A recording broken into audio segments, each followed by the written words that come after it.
नमस्कार, स्वागत है आपका 18 नाउ स्वदेश पर। आप देख रहे हैं पावर ट्रेड। आपके साथ मैं हूं अभिषेक सत्यव्रतम और मुंबई स्टूडियो से मेरे साथ हैं मेरे सहयोगी विकास कुमार सिन्हा और गुरप्रीत राणा।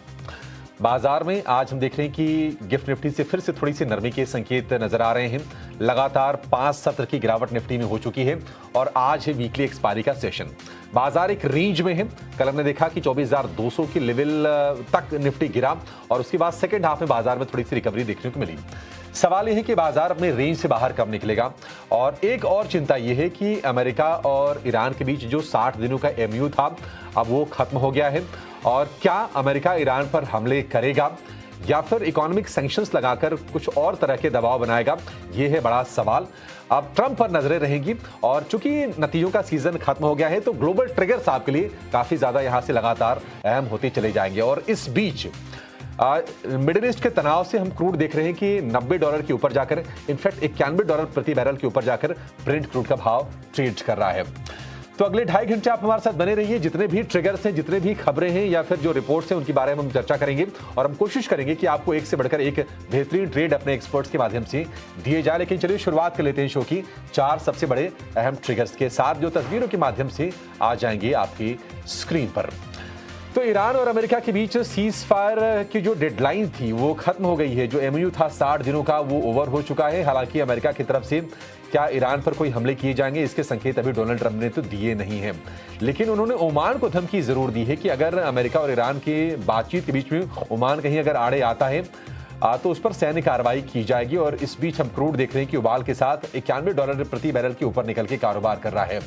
अमेरिकी बाजारों की बात करें तो कल लगातार दूसरे सत्र में गिरावट रही। फ्यूचर्स में थोड़ा सा मिक्स्ड संकेत हैं। एशिया की बात करें तो वहां से मिले जुले संकेत हमें नजर आ रहे हैं और गिफ्ट निफ्टी लगभग 80 अंक नीचे खुलने के संकेत दे रहा है। लेकिन एफआईज की तरफ से फिर से बिकवाली का आंकड़ा आया है और क्वांटम थोड़ा सा बड़ा होता जरूर नजर आया है। 2,535 करोड़ रुपए की बिकवाली एफआईज ने की है। एक अगर हम स्टॉक्स की बात करें तो नेटवेब ने 1200 करोड़ रुपए का क्यूआईपी करने जा रही है। कंपनी फंडरेज करेगी। ऑलरेडी हम देख रहे हैं कि शेयर ये लगातार मोमेंटम में कारोबार कर रहा है।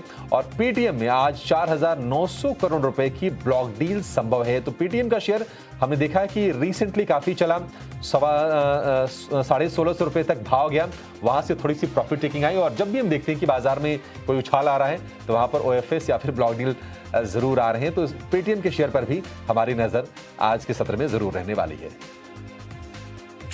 चलिए, ये तो बाजार के ट्रिगर्स की बात हुई, लेकिन अभिषेक साथ ही अगर हम ग्लोबल फ्रंट पर इस वक्त देखें तो क्या तमाम डेवलपमेंट्स देखने को मिल रहे हैं। क्योंकि हमने कल देखा अमेरिकी बाजार गिरावट के साथ बंद हुए। तमाम इंडिसेस S&P, डाउ, नैस्डैक, यहाँ गिरावट जरूर रही। अमेरिकी फ्यूचर्स से भी कमजोर संकेत देखने को मिल रहे हैं। एशियाई बाजारों से भी मिले जुले संकेत हैं। और जैसा कि आपने कहा भी, यूएस ईरान का सीज फायर अब खत्म हो चुका है, लेकिन टेंशन अभी भी बरकरार है। हॉर्मूज पर भी तनातनी अभी जारी है। ऐसे में क्या तमाम संकेत देखने मिल रहे हैं ग्लोबल फ्रंट पर? Gurpreet, good morning. देखिए, बहुत मीनिंगफुल तो नहीं था जो एमओयू हुआ था 60 दिनों का, क्योंकि उसके उल्लंघन कई बार हुए। हमने देखा अमेरिका की तरफ से और ईरान की तरफ से भी एक दूसरे पर हमले तो वो कर ही रहे थे। लेकिन फिर भी उम्मीद एक थी कि क्या 60 दिन खत्म होने के बाद क्या कोई फाइनल डील हो पाएगी दोनों देशों के बीच में। ये हुआ नहीं है। और एक आशंका भी थी कि क्या 60 दिनों की मोहलत जब खत्म हो जाएगी तो क्या अमेरिका डील नहीं हो पाने की सूरत में क्या ईरान पर हमले करेगा। ये हमले भी हमने नहीं देखे हैं। तो अभी कुछ चेंजेस तो नहीं हुए हैं। डोनाल्ड ट्रंप ने ओमान को जरूर धमकी दी है और कहा है कि अगर ईरान के साथ बातचीत में या फिर डील में ओमान किसी तरह से आड़े आता है तो उस पर हमले किए जाएंगे। अब देखते हैं कि क्या कुछ होता है ईरान और अमेरिका के संबंधों में। हालांकि अमेरिका इस बात को लेकर ज्यादा गंभीर है कि इकोनॉमिकली उसको आइसोलेट किया जाए और आर्थिक प्रतिबंध लगाकर ईरान की जो इकोनॉमी की कमर है उसको तोड़ी जाए। ये कंसिडरेशन में कहीं ना कहीं है। और डोनाल्ड ट्रंप ने तो बयान दिया ही दिया था। अमेरिका के वित्त मंत्री स्कॉट बेसेंट ने भी कहा था कि इस तरह के सैंक्शंस, इस तरह के प्रतिबंध लगाए जाएंगे जो पहले कभी नहीं देखे गए। तो देखने वाली बात होगी कि अमेरिका की तरफ से क्या कुछ कदम आगे अब उठाए जाते हैं। लेकिन अगर हम अमेरिकी बाजारों की चाल की बात करें तो कल हमने देखा कि लगातार दूसरे सत्र में अमेरिकी बाजारों में गिरावट आई। डाउ जोन्स लगभग आधे % गिरा, लेकिन नैस्डैक की गिरावट लगभग 0.25% के आसपास की रही। S&P 500 भी आधा % गिर के बंद हुआ।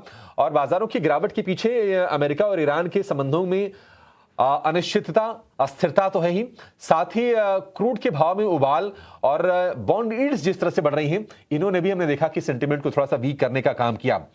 यूएस की जो 30 साल की जो ट्रेजरी यील्ड है ये है 5.31% पर, और ये 2007 के बाद सबसे ज्यादा है, यानी कि 19 साल की ऊंचाई पर है। और अगर आप 10 ईयर की बॉन्ड यील्ड देखेंगे तो वो 4.72% पर पहुंच गई है।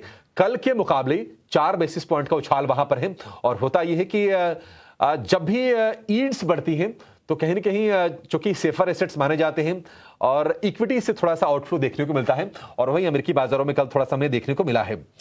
अर्निंग्स की बात करें तो इस हफ्ते वॉलमार्ट की, होम डिपो की टारगेट के नतीजे आने वाले हैं, उस पर बाजारों की नजर रहने वाली है। लेकिन अगर हम एशिया की बात करें तो जापान के निक्केई में 5 दिनों की तेजी पर ब्रेक लगी है।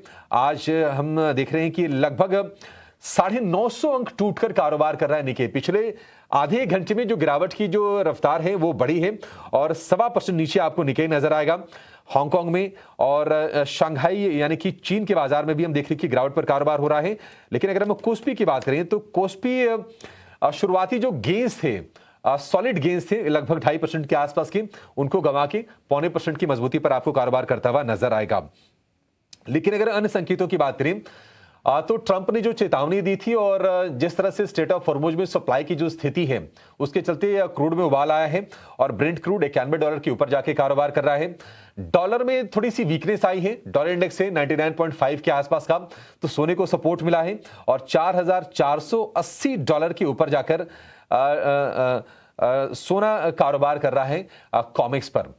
तो ये है ग्लोबल पिक्चर। कुल मिला जुला के संकेत थोड़े से नेगेटिव साइड के नजर आ रहे हैं, और इसी के चलते हम देख रहे हैं कि जो अनिश्चितता है ये तो है ही, और आगे जो तस्वीर है वो क्लियर नहीं है। ट्रिगर्स का कहीं ना कहीं बाजार के लिए अभाव है, और बाजार को अब चलना है तो कौन से ट्रिगर्स काम आएंगे ये अब हमें आइडेंटिफाई करना पड़ेगा। और इसी अनिश्चितता के चलते आज हम देख रहे हैं कि गिफ्ट निफ्टी भी लगभग 100 अंक नीचे खुलने के संकेत दे रहा है, और हमने देखा कि सुबह के मुकाबले गिरावट लगातार बढ़ती जा रही है। लेकिन इन सारे के सारे संकेतों को जरा समग्रता से, विस्तार से समझते हैं, और हमें गाइड करने के लिए, दर्शकों का मार्गदर्शन करने के लिए हमारे साथ जुड़ गए हैं ईटी नाउ और ईटी नाउ स्वदेश के senior executive editor Sajeet Manghat. Sajeet sir, बहुत शुक्रिया आपका समय देने के लिए। Good morning sir. Global picture थोड़ी वीक नजर आ रही है, लेकिन एफआईज के फ्रंट पर भी खबरें ठीक नहीं है। एक दिन की खरीदारी के बाद कल एफआईज ने 2,500 करोड़ रुपए की बिकवाली की है। क्वांटम थोड़ा सा बड़ा जरूर हुआ है। कि आपको क्या लग रहा है सर कि ये ट्रेंड किस तरह से आगे बढ़ेगा? क्या बिकवाली और बढ़ने वाली यहां से?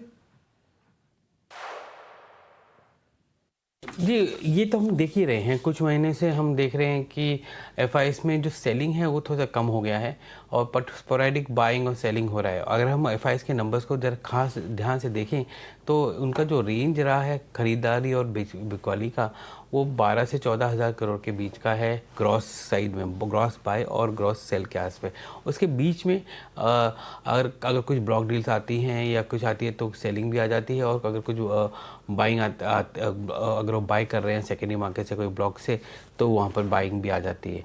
बट ओवरऑल देखा जाए तो एफआईएस जो अभी एक तरह से न्यूट्रल पोजीशन में चल रहे हैं।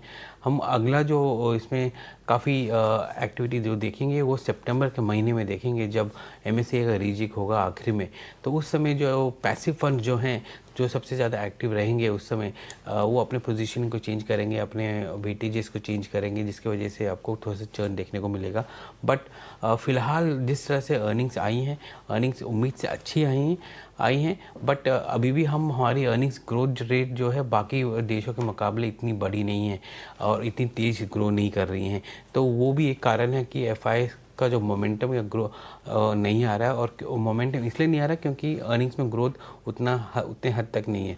हम 12 से 14% का अर्निंग्स ग्रोथ की बात कर रहे हैं, और बाकी जैसे S&P 500 को देख लीजिए, Q1 में वो 50% ग्रोथ था देखने को मिला वहाँ पर अर्निंग्स। तो वो रिलेटिव अर्निंग्स हमारे बहुत स्लो है और सस्टेनेबल है, ये सस्टेन्ड अर्निंग्स ग्रोथ हो रही है, बट वो उनको इतना रुझान नहीं रहा है कि वो इधर आके पैसा डाले। तो पैसिव फंड्स में से हम ये फ्लोज आते जाते देख रहे हैं। एक्टिव फंड्स का जो फ्लो है, जो मोमेंटम है, वो दिख नहीं रहा है अभी। तो जी सर, गुड मॉर्निंग। सर, अगर एफएनओ के संकेतों की बात करें तो क्या संकेत आज वहां से मिल रहे हैं? कैसी स्ट्रेटजी आज निफ्टी बैंक के ऊपर होनी चाहिए, खासकर तब जब निफ्टी में अगर आप देखें तो 24,300 400 पे तगड़ी कॉल राइटिंग देखने को मिली है। आज क्या एक्सपेक्ट कर रहे हैं आप? देखिए, आज जैसे मैंने कहा कि एफएनओ में आज आपका एक्सपायरी का दिन है। आपको निफ्टी ऑप्शंस में काफ़ी एक्टिविटी देखने को मिलेगी, क्योंकि इसके बाद जो अगला है वो मंथली एक्सपायरी है जो 25 तारीख को है। अगर हम देखें एक तरह से कि किस तरह से पोजीशंस बिल्ड हो रहे हैं सितंबर में, तो सितंबर में हम देखें तो एचडीएफसी बैंक में लगभग 5,000 करोड़ का ओपन इंटरेस्ट पोजीशंस है। उसको हम कंपेयर करते हैं अगस्त के महीने से, तो अगस्त के महीने में लगभग 23,000 करोड़ का ओपन इंटरेस्ट पोजीशन है। तो इसमें से एक लार्ज पोर्शन जो है वो भी रोल ओवर होके सितंबर के महीने में जाएगा।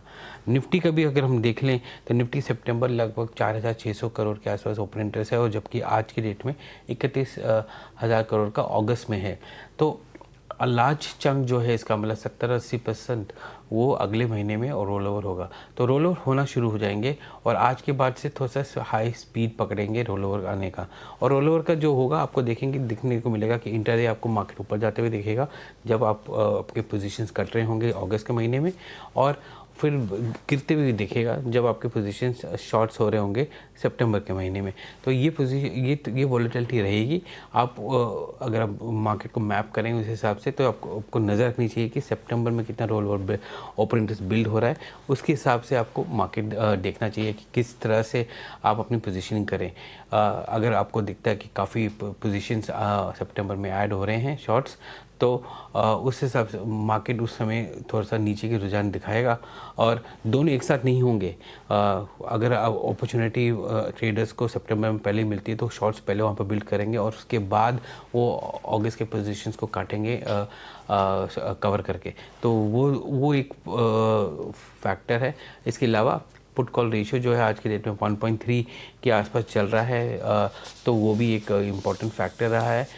कल जैसे हमने देखा कि शुरुआत में कॉल राइटर्स बहुत एक्टिव थे, पर आखिर में 12-1 बजे के बाद आपने पुट राइटिंग देखा वहाँ पर, तो मार्केट थोड़ा सा बढ़त हुआ। बैंकिंग स्टॉक में थोड़ी सी आपको रोल ओवर देखने को मिली, और बैंकिंग स्टॉक जो नेगेटिव थे वो पॉजिटिव में भी आए। तो वो सब चीज़ें आपको, वो सब वॉलेटिलिटी आपको देखने को मिलेगी अगले एक हफ्ते में। सजीत सर, इसके अलावा स्टॉक स्पेसिफिक अगर बात करें तो पेटीएम में आज 4,900 करोड़ रुपए की ब्लॉक डील हो सकती है। यहाँ पर रेजिलिएंट एसेट मैनेजमेंट भी अपना 5% का स्टेक जो है वो बेच सकती है। फ्लोर प्राइस की बात करें तो कल के बंद भाव से 3% डिस्काउंट पर 1,535 रुपए प्रति शेयर तय किया गया है। अब पेटीएम में हाल ही में ब्लॉक डील भी हुए थे, और भी ब्लॉक डील देखने को मिले थे। ऐसे में शेयर में आगे क्या स्ट्रैटेजी रखनी चाहिए? देखिए, रेजिलिएंट एसेट मैनेजमेंट जो है एक नेदरलैंड बेस्ड उन्होंने इन्वेस्टमेंट आर्म बनाया था, जिसके तहत एंटफिन का जो स्टेक था वो रेजिलिएंट को दिया गया था। पर उसका जो इकोनॉमिक इंटरेस्ट है, जहाँ तक मेरी याददाश्त सही है, वो हमेशा एंटफिन के पास रहेगा। तो मेरे हिसाब से ये जो पैसा जो रेजिलिएंट बेच रहा है 10%, वो उसका इकोनॉमिक इंटरेस्ट एंटफिन को जाता है, और ना ही प्रमोटर को जाता है। इसलिए आपको इस पर नज़र रखनी पड़ेगी। हाँ, ये ब्लॉक डील के विंडो में हो रहा है तो थोड़ा सा नेगेटिव है। पेटीएम का शेयर काफ़ी बड़े भी हैं इस कुछ दिनों से, तो कुछ प्रॉफिट बुकिंग भी हो रही है, बट एंटफिन इसमें है। आपको याद होगा कि एंटफिन के पास रेजिलिएंट के OCDs हैं, ऑप्शनली कन्वर्टेबल डिबेंचर्स हैं, जिसके तहत वो एंटफिन के स्टेक को ले सकता है। एंटफिन के पास 10% स्टेक है, जिसमें से 5% के आसपास वो बेच रहा है, जिसको जो 4,900 करोड़ के आसपास बनता है। तो ये स्टेक जो है वो इंस्टीट्यूशनल सेल है, प्रमोटर कंपनी के थ्रू हो रहा है, पर इसका इकोनॉमिक इंटरेस्ट जो है हमारे हिसाब से ये एंटफिन को जाता है। सजीत सर, ब्लॉक डील्स हों, OFS हों, QIPs हों, लगातार ये लिक्विडिटी पर इम्पैक्ट डाल रहे हैं, और इसी कड़ी में आज हम कह सकते हैं कि नेटवेब टेक का 1,200 करोड़ रुपए का QIP आज से खुल रहा है। फ्लोर प्राइस 4,885 रुपए प्रति शेयर रखा गया है। CB के नियमों के मुताबिक कंपनी 5% तक डिस्काउंट दे सकती है। इस QIP में क्या स्ट्रेटजी होनी चाहिए? जो बड़े निवेशक हैं और जो रिटेल इन्वेस्टर्स हैं वो कैसे देखें इसको? देखिए नेटवेब टेक ही नहीं, दो कंपनियों का QIP है, नेटवेब टेक है और फिर SPR ऑटो है जो श्रीराम पिस्टन हुआ करता था। पहला नेटवेब लगभग 1200 करोड़ का QIP लेकर आ रहा है, जिसका फ्लोर प्राइस 4885 के आसपास है। डिस्काउंट है 5% तक का वहाँ पर देखने को मिल रहा है। ये इसमें से लगभग 1000 करोड़ के आसपास, 970 करोड़ के आसपास जो है वो वर्किंग कैपिटल के लिए यूज़ करेगा। नेटवर्क जो है आप इक्विपमेंट सप्लाई करती है OEMs को और AI आर्टिफिशियल इंटेलिजेंस के लिए, और उनके बिजनेस में वर्किंग कैपिटल की काफ़ी ज़रूरत पड़ती है वहाँ पर। और ये आज के डेट में हम देखें तो लगभग 1700-1800 करोड़ का उनके पास वर्किंग कैपिटल लाइंस हैं, बट वर्किंग कैपिटल की इंक्रीज़ काफ़ी होने की वजह से ये लोग फंड रेज कर रहे हैं QIP के थ्रू। इससे एक इम्पॉर्टेंट चीज़ ये भी देखने को मिलती है कि क्योंकि वर्किंग कैपिटल इंक्रीज़ हो रहा है इनका और इसके लिए वो फंड रेज कर रहे हैं, तो इसका मतलब ये है कि ऑर्डर फ्लोज काफ़ी आने वाले हैं। और क्योंकि आपको उस तरह से उसको नेटवर्क को देखना पड़ेगा कि अगर वर्किंग कैपिटल कंपनी इंक्रीज अपना प्रोविजनिंग कर रही है तो मतलब द ऑर्डर फ्लो जो है वो उसके आने वाले हैं और उसके लिए उनको फंड्स की ज़रूरत पड़ेगी। तो 1200 करोड़ का IPO है, 970 करोड़ जो है वर्किंग कैपिटल के लिए यूज़ किया जाएगा उनके लिए, और उसके वजह से आपको थोड़ा सा डाइल्यूशन है इसमें, बट इसका इम्पैक्ट उतना नहीं होगा क्योंकि ये एक तरह से AI अपने बिजनेस के लिए फंड रेजिंग कर रहे हैं। और जहाँ तक SPR की बात है जो कि श्रीराम पिस्टन हुआ करता था, वहाँ पर भी हमने देखा कि 1000 करोड़ का ये QIP है जिसका price band floor price 4438 rupees पर शेयर है। यहाँ पर ये लोग अपने डेट को प्रीपे कर रहे हैं। लगभग 1700 करोड़ का डेट है इनके आउटस्टैंडिंग बोरोइंग्स इनके बुक्स में। उसमें से वो लगभग अगर मैं 737 करोड़ का जो है वो डेट रीपे कर रहे हैं, तो वो अपने आप को डिलीवर भी कर रहे हैं इस QIP के थ्रू। तो दोनों QIP में ग्रोथ के लिए पैसा लिया जा रहा है, एक वर्किंग कैपिटल के लिए और दूसरा जो है अपने लीवरेज को कम करने के लिए बैलेंस शीट में। सर एक बड़ी डेवलपमेंट होती हुई नजर आई है गवर्नमेंट की तरफ से भी। सरकार ने ECMS यानी इलेक्ट्रॉनिक कंपोनेंट मैन्युफैक्चरिंग स्कीम के 5वें फेज को मंजूरी दी है और इसमें 31 आवेदन को मंजूरी उन्होंने दी है। और जो स्कीम है ये उसके अंदर वो 7800 करोड़ के से ज़्यादा के निवेश को भी मंजूर कर रहे हैं और इसका जो आउटपुट टोटल निकल कर आने वाला है उसकी एक्सपेक्टेशन है कि 82,000 करोड़ से ज़्यादा का आउटपुट निकल कर आएगा। इससे किन कंपनियों को फ़ायदा मिल सकता है, किन कंपनियों को सपोर्ट मिल सकता है और इस पूरे डिसीजन को आप कैसे रीड करते हैं? देखिए, सरकार ने 31 एप्लीकेशंस अप्रूव की हैं इलेक्ट्रॉनिक्स मैन्युफैक्चरिंग के लिए। उसमें कंपनीज जैसे आती हैं, सिरमा आती हैं, आपका सेंट्रम आता है, सेंट्रम इलेक्ट्रॉनिक ज्योति, CNC आता है, PCBC आता है, ये सारी कंपनीज आती हैं इसके अंदर। अब ये देखे चलिए कि ये अभी जो स्कीम इन्होंने की है इसके तहत लगभग 7,800 करोड़ का इन्वेस्टमेंट इन सारे 31 कंपनीज को डालना पड़ेगा।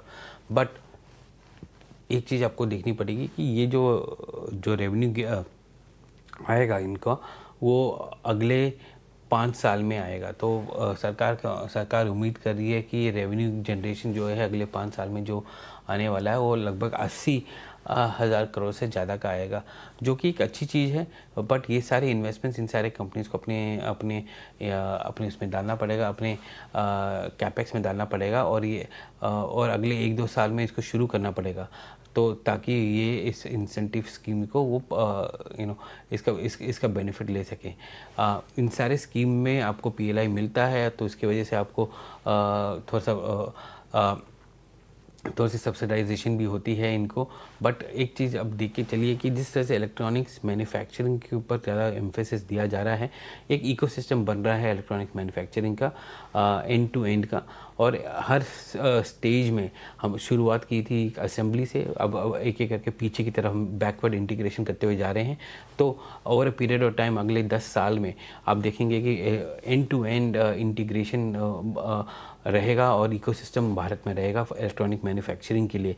तो वो एक अच्छी लॉन्ग टर्म कहानी है और इन सारे कंपनीज़ के लिए भी अच्छा है कि वो बैकवर्ड इंटीग्रेट करते हुए आगे पीछे की तरफ जा रहे हैं। और जैसे ही वो बैकवर्ड इंटीग्रेट करेंगे आपके मार्जिन की प्रोफाइल भी थोड़े से बढ़ते जाएंगे, क्योंकि आज के डेट में आप बाकी सब चीज़ें इंपोर्ट करते हैं और फिर असेंबल करते हैं। जब वो बनाने लगेंगे तो उसको आपको कॉस्ट एफिशिएंसीज आएंगी आपकी मैन्युफैक्चरिंग में, और आपकी एबिटा मार्जिन में इम्प्रूवमेंट देखने को मिलेगा।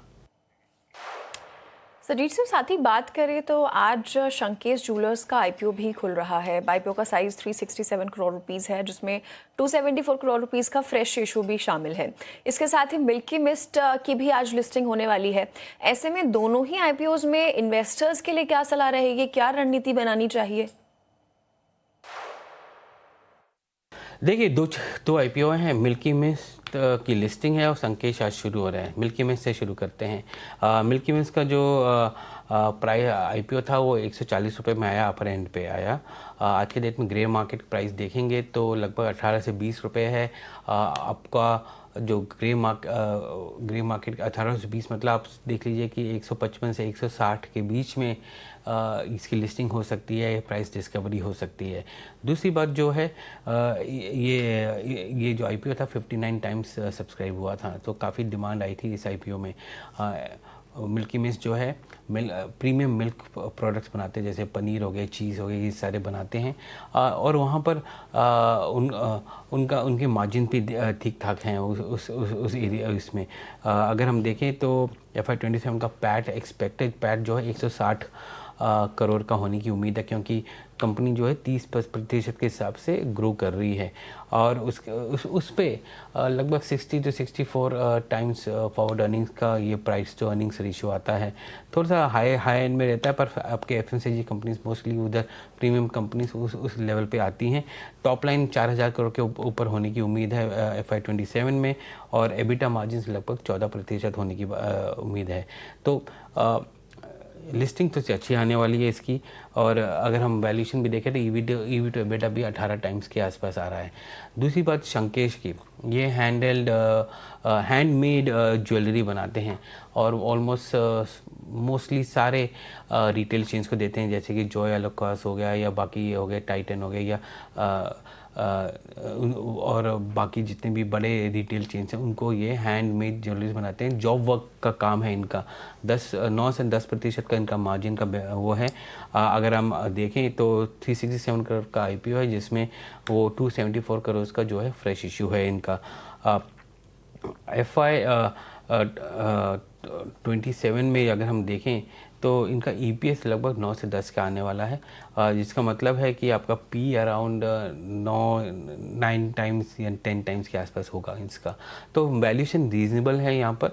ज्वेलरी बिजनेस में है, जॉब वर्किंग बहुत ज़्यादा करते हैं, पर हाई एंड जॉब वर्किंग करते हैं। हैंडमेड ज्वेलरी बनाते हैं, और जो सारे जिसके डिज़ाइनिंग वगैरह सब ये लोग करते हैं। और ये सारे आपके बड़े बड़े retail chain jewellery retail chains जो हैं वहाँ पर उनको देते हैं ये तो वो एक और ज्वेलर आ रहा है कम मार्केट में, और इसमें इनका हाई एंड का बिजनेस है। 10% के आसपास का इनका 9 से 10% का मार्जिन प्रोफाइल है इसका। और अगर हम देखें तो P अराउंड 9 से 10 का है, तो डिसेंट वैल्यूशन दिखती है।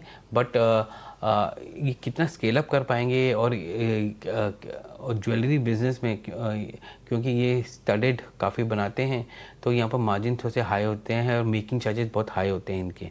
तो अब ये देख के चलिए कि गोल्ड के प्राइसेस जैसे बढ़ रहे हैं, आपके 22 कैरेट वाले 18 कैरेट बन गए हैं, 18-16 कैरेट बन गए हैं, क्योंकि लोग लोअर कैरेट के गोल्ड ले रहे हैं। पर मेकिंग चार्जेस उनके उतने ही हैं, तो उनके लिए उनका मार्जिन प्रोफाइल बढ़ता जाएगा जैसे गोल्ड के प्राइसेस बढ़ते जाएंगे। और तो वो एक इम्पॉर्टेंट चीज़ है जिस पे आप इस कंपनी पे एक नज़र रख सकते हैं। ठीक है सजीत सर, बहुत शुक्रिया ये सारी की सारी चीज़ें समझाने के लिए और आज सुबह सुबह दर्शकों की मदद करने के लिए उनकी स्ट्रैटेजी बनाने में। लेकिन चलिए अपने एक्सपर्ट्स को जोड़ते हैं, उनसे समझते हैं कि बाजार को लेकर आपकी रणनीति क्या होनी चाहिए, और बेहतरीन ट्रेड्स भी जान लेते हैं। फिलहाल हमारे साथ जुड़ गए हैं PhD कैपिटल के प्रदीप हल्दर। प्रदीप, बहुत शुक्रिया आपका समय देने के लिए। स्वागत है आपका 18 हाउस स्वदेश पर। हमारे साथ दीपक पाल जी भी जुड़ गए हैं। दीपक जी, आपको भी बहुत शुक्रिया आज हमारे साथ जुड़ने के लिए, हमें समय देने के लिए। प्रदीप, शुरुआत आपसे करना चाहेंगे। निफ्टी एक रेंज में फंसा हुआ है। अगर हम 5 सत्र की गिरावट की बात करें तो छोटी छोटी गिरावट हुई है और इन 5 सत्रों में लगभग 1.25% निफ्टी नीचे आया है, पॉइंट के लिहाज से लगभग 300 पॉइंट के आसपास की। लेकिन महीने भर में अगर हम देखेंगे तो निफ्टी जहां महीने भर पहले था वहीं अभी भी है, यानी कि अर्निंग्स आई गई, बेहतरीन नंबर्स आए, लेकिन बाजार चला नहीं। और ग्लोबल जो ट्रिगर्स हैं वही बाजार के लिए कह सकते हैं कि कैटलिस्ट का काम कर रहे हैं। अब देखते हैं कि आगे क्या सिचुएशन बनती है। फिलहाल तो ना तो लोकल ट्रिगर हैं बड़े, ना तो ग्लोबल ट्रिगर हैं, क्रूड के फैक्टर को अगर हम छोड़ दें तो। राय आपकी क्या होगी निफ्टी को लेकर प्रदीप, क्योंकि 100 अंकों की गिरावट हम गिफ्ट निफ्टी में देख रहे हैं और गैप डाउन खुलेगा, 20 डे डीएमए के ऑलरेडी नीचे हैं। क्या यहां से शॉर्ट की पोजीशन ओपन करने का समय आ गया है? कैसे देख रहे हैं बाजार को आप? Hi, good morning Abhishek ji and good morning सारे को पैनलिस्ट को। एक स्टैंडर्ड डिस्क्लेमर के साथ ही स्टार्ट करूंगा। जितने भी स्टॉक्स एंड इंडेक्स को लेके मैं आज बात करने वाला हूं, कोई भी स्टॉक्स एंड इंडेक्स में हमारा कुछ भी पोजीशन नहीं रहता है। No conflict of interest and registration guided by SEBI, membership of BSC certification from NISM, no way guarantee performance of that intermediate provide any assurance of return to the investors. So exactly Abhishek sir, अगर हम देखेंगे last 2 हफ्ते से approx range boundary चल रहा है and Nifty को लेके कल भी जो मेरा व्यू था आज भी सेम व्यू है, 24,250। मेरे हिसाब से पहला ये एक कहीं ना कहीं अगर इसके नीचे क्लोजिंग होगा तो ब्रेकडाउन का पॉसिबिलिटीज होगा, लेकिन कहीं ना कहीं 24,000 भी एक सपोर्ट है। तो 24,000 ब्रेक होने के बाद 23,800, तो मल्टीपल लेयर पे सपोर्ट है निफ्टी के साथ। और रेंज हम लोग लास्ट 1 हफ्ता 2 हफ्ते से देख ही रहे, 24,200 को ब्रेक नहीं कर रहा है, 24,800 एक न्यू रेंज में फंसा हुआ है। सो मुझे लग रहा है कि आज भी यही रेंज पे रहने वाला है, आज भी कुछ ज्यादा धमाका नहीं होने वाला है। हो सकता है कि दिन के दौरान आप एक बार 24,450 से लेके 24,400 तक भी हम लोग देख पाए। और निफ्टी बैंक कल भी मेरा जो व्यू था 57,100 57,200 के आसपास आने में बैंक निफ्टी को बाई करना चाहिए, आज भी सेम व्यू ही रहेगा। मुझे लगता है कि एक बाइंग रेंज है और अगेन 57,950 से लेके उसके बाद 58,250 क्रॉस होने के बाद 58,800 तक भी आपको टारगेट आते हुए दिखाई देंगे। मोटा मोटा निफ्टी बैंक निफ्टी में ज्यादा कुछ नेगेटिव ज्यादा कुछ पॉजिटिव व्यू नहीं है, इस रेंज के अंदर ही रहने वाला है। बाकी स्टॉक स्पेसिफिक ही व्यू रहेंगे, वहां पे ज्यादा भी पैसा बन रहा है और इंडेक्स रेंज बाउंड ही रहने वाला है। चलिए ठीक है, तो ये राय प्रदीप जी की तरफ से मार्केट के ऊपर, इंडाइसेस के ऊपर तो मिल गई है, लेकिन ज़रा ये भी समझते हैं कि स्टॉक्स कौन से हैं जहां आज खरीदारी करनी है या फिर बिकवाली करनी है, जहां पैसे बन सकते हैं। और ओपनिंग ट्रेड्स ज़रा हमारे दोनों मेहमानों से समझने की करते हैं शुरुआत। दीपक जी सबसे पहले आपके पास आएंगे। गुड मॉर्निंग, बहुत स्वागत है आपका 18 हाउस स्वदेश पर। बताइए क्या चुना है आज आपने हमारे व्यूअर्स के लिए, कौन से स्टॉक्स?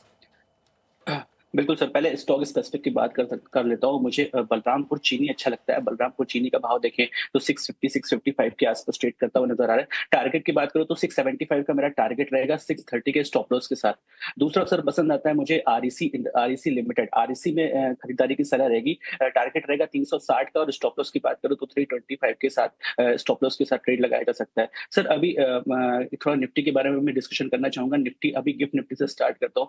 गिफ्ट निफ्टी लगभग 90 पॉइंट अभी माइनस में चल रही, जो संकेत करता है कि लगभग 24,200 निफ्टी के फ्यूचर्स के लिए अहम सपोर्ट हो सकता है। ये मैं निफ्टी फ्यूचर्स की बात कर रहा हूँ। मुझे लगता है कल बैंक निफ्टी में भी अच्छा, कल लास्ट सेकंड 2 घंटे में अच्छा अपसाइड का मोमेंटम देखने को मिला। तो मुझे लगता है कहीं ना कहीं पोजीशन अपसाइड की बनी हुई है। यूएस ईरान तनाव के चलते जो बातचीत का दौर अभी जारी है उस पर अभी भी कोई निष्कर्ष नहीं निकल पा रहा है, जिसके कारण बाजार एक रेंज में ट्रेड करता हुआ नजर आ रहा है। विक्स की बात करूँ तो लगभग 11.25 के आसपास ट्रेड कर रहा है और वहीं पर पीसीआर की बात करूँ तो 1.32 के आसपास ट्रेड करता हुआ नजर आ रहा है। तो आज निफ्टी वीकली एक्सपायरी के चलते भी हल्की वोलेटिलिटी मार्केट में देखने को मिल सकती है। ओवरऑल जो सेंटीमेंट्स की बात करूं तो वहीं कहीं ना कहीं बाय ऑन डिप की स्थिति और के साथ ट्रेड लिया जा सकता है, लेकिन पोजीशन लाइट रखना ज्यादा सही रहेगा क्योंकि मार्केट में मच वोलेटिलिटी देखने को मिल सकती है। अगले वीक ये वीकली एक्सपायरी और नेक्स्ट वीक जो है वो मंथली एक्सपायरी भी रहेगी, तो कहीं ना कहीं उसका भी इम्पैक्ट इस वाली एक्सपायरी में देखने को मिल सकता है।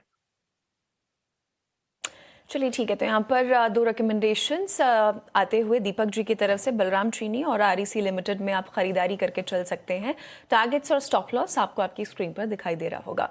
प्रदीप जी, आपके स्टॉक पिक्स आज के लिए क्या रहेंगे? कल हमने देखा था सेक्टर वाइज रियल्टी और मेटल में अच्छी तेजी जरूर दिखी थी। आज सेक्टर स्पेसिफिक अप्रोच और स्टॉक पिक्स क्या रहेंगे आपकी तरफ से? Hi, good morning ma'am. So basically आज जो मेरा कॉल रहेगा उससे पहले 2-3 अपडेट है।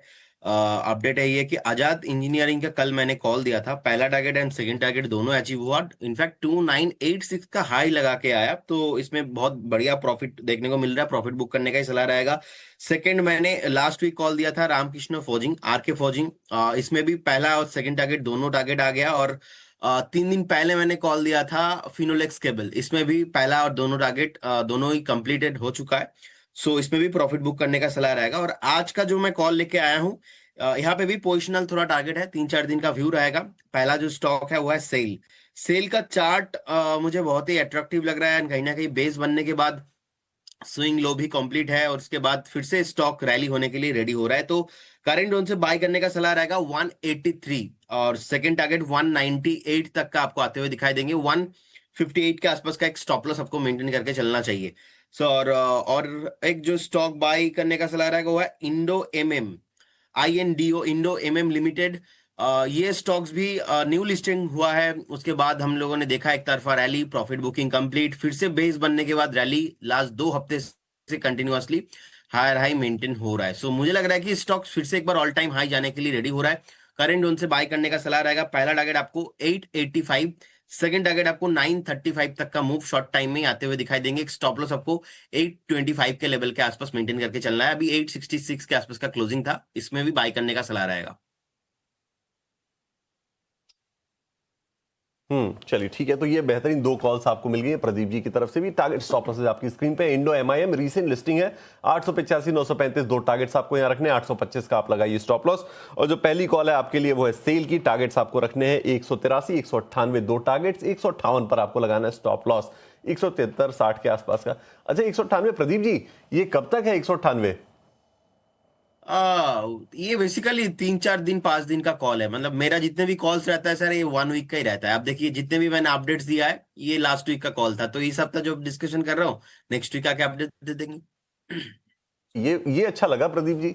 इस हफ्ते जो इस वीक जो डिस्कशन कर रहे हैं, अगले वीक आके उसका अपडेट दे देंगे। एकदम मान के चल रहे हैं, टारगेट हिट तो पक्का है। बढ़िया, चलिए ठीक है। ये कॉन्फिडेंस, ये कन्विक्शन जो है वो हमारे व्यूअर्स के लिए काफी जरूरी है, क्योंकि इस रेंज बाउंड मार्केट में ट्रेडिंग के मौके, कमाई के मौके काफी कम है। लेकिन हम आपके लिए कमाई के मौके बिल्कुल कम नहीं रहने देंगे, क्योंकि एक छोटे से ब्रेक के बाद जब हम लौटेंगे तो कुछ और मेहमानों को भी ऐड करेंगे, कई जो स्टॉक्स इन न्यूज है उन पर चर्चा करेंगे और आपके लिए कमाई के बेहतरीन मौके निकालेंगे। तो एक छोटा सा ब्रेक, जल्द लौटते हैं।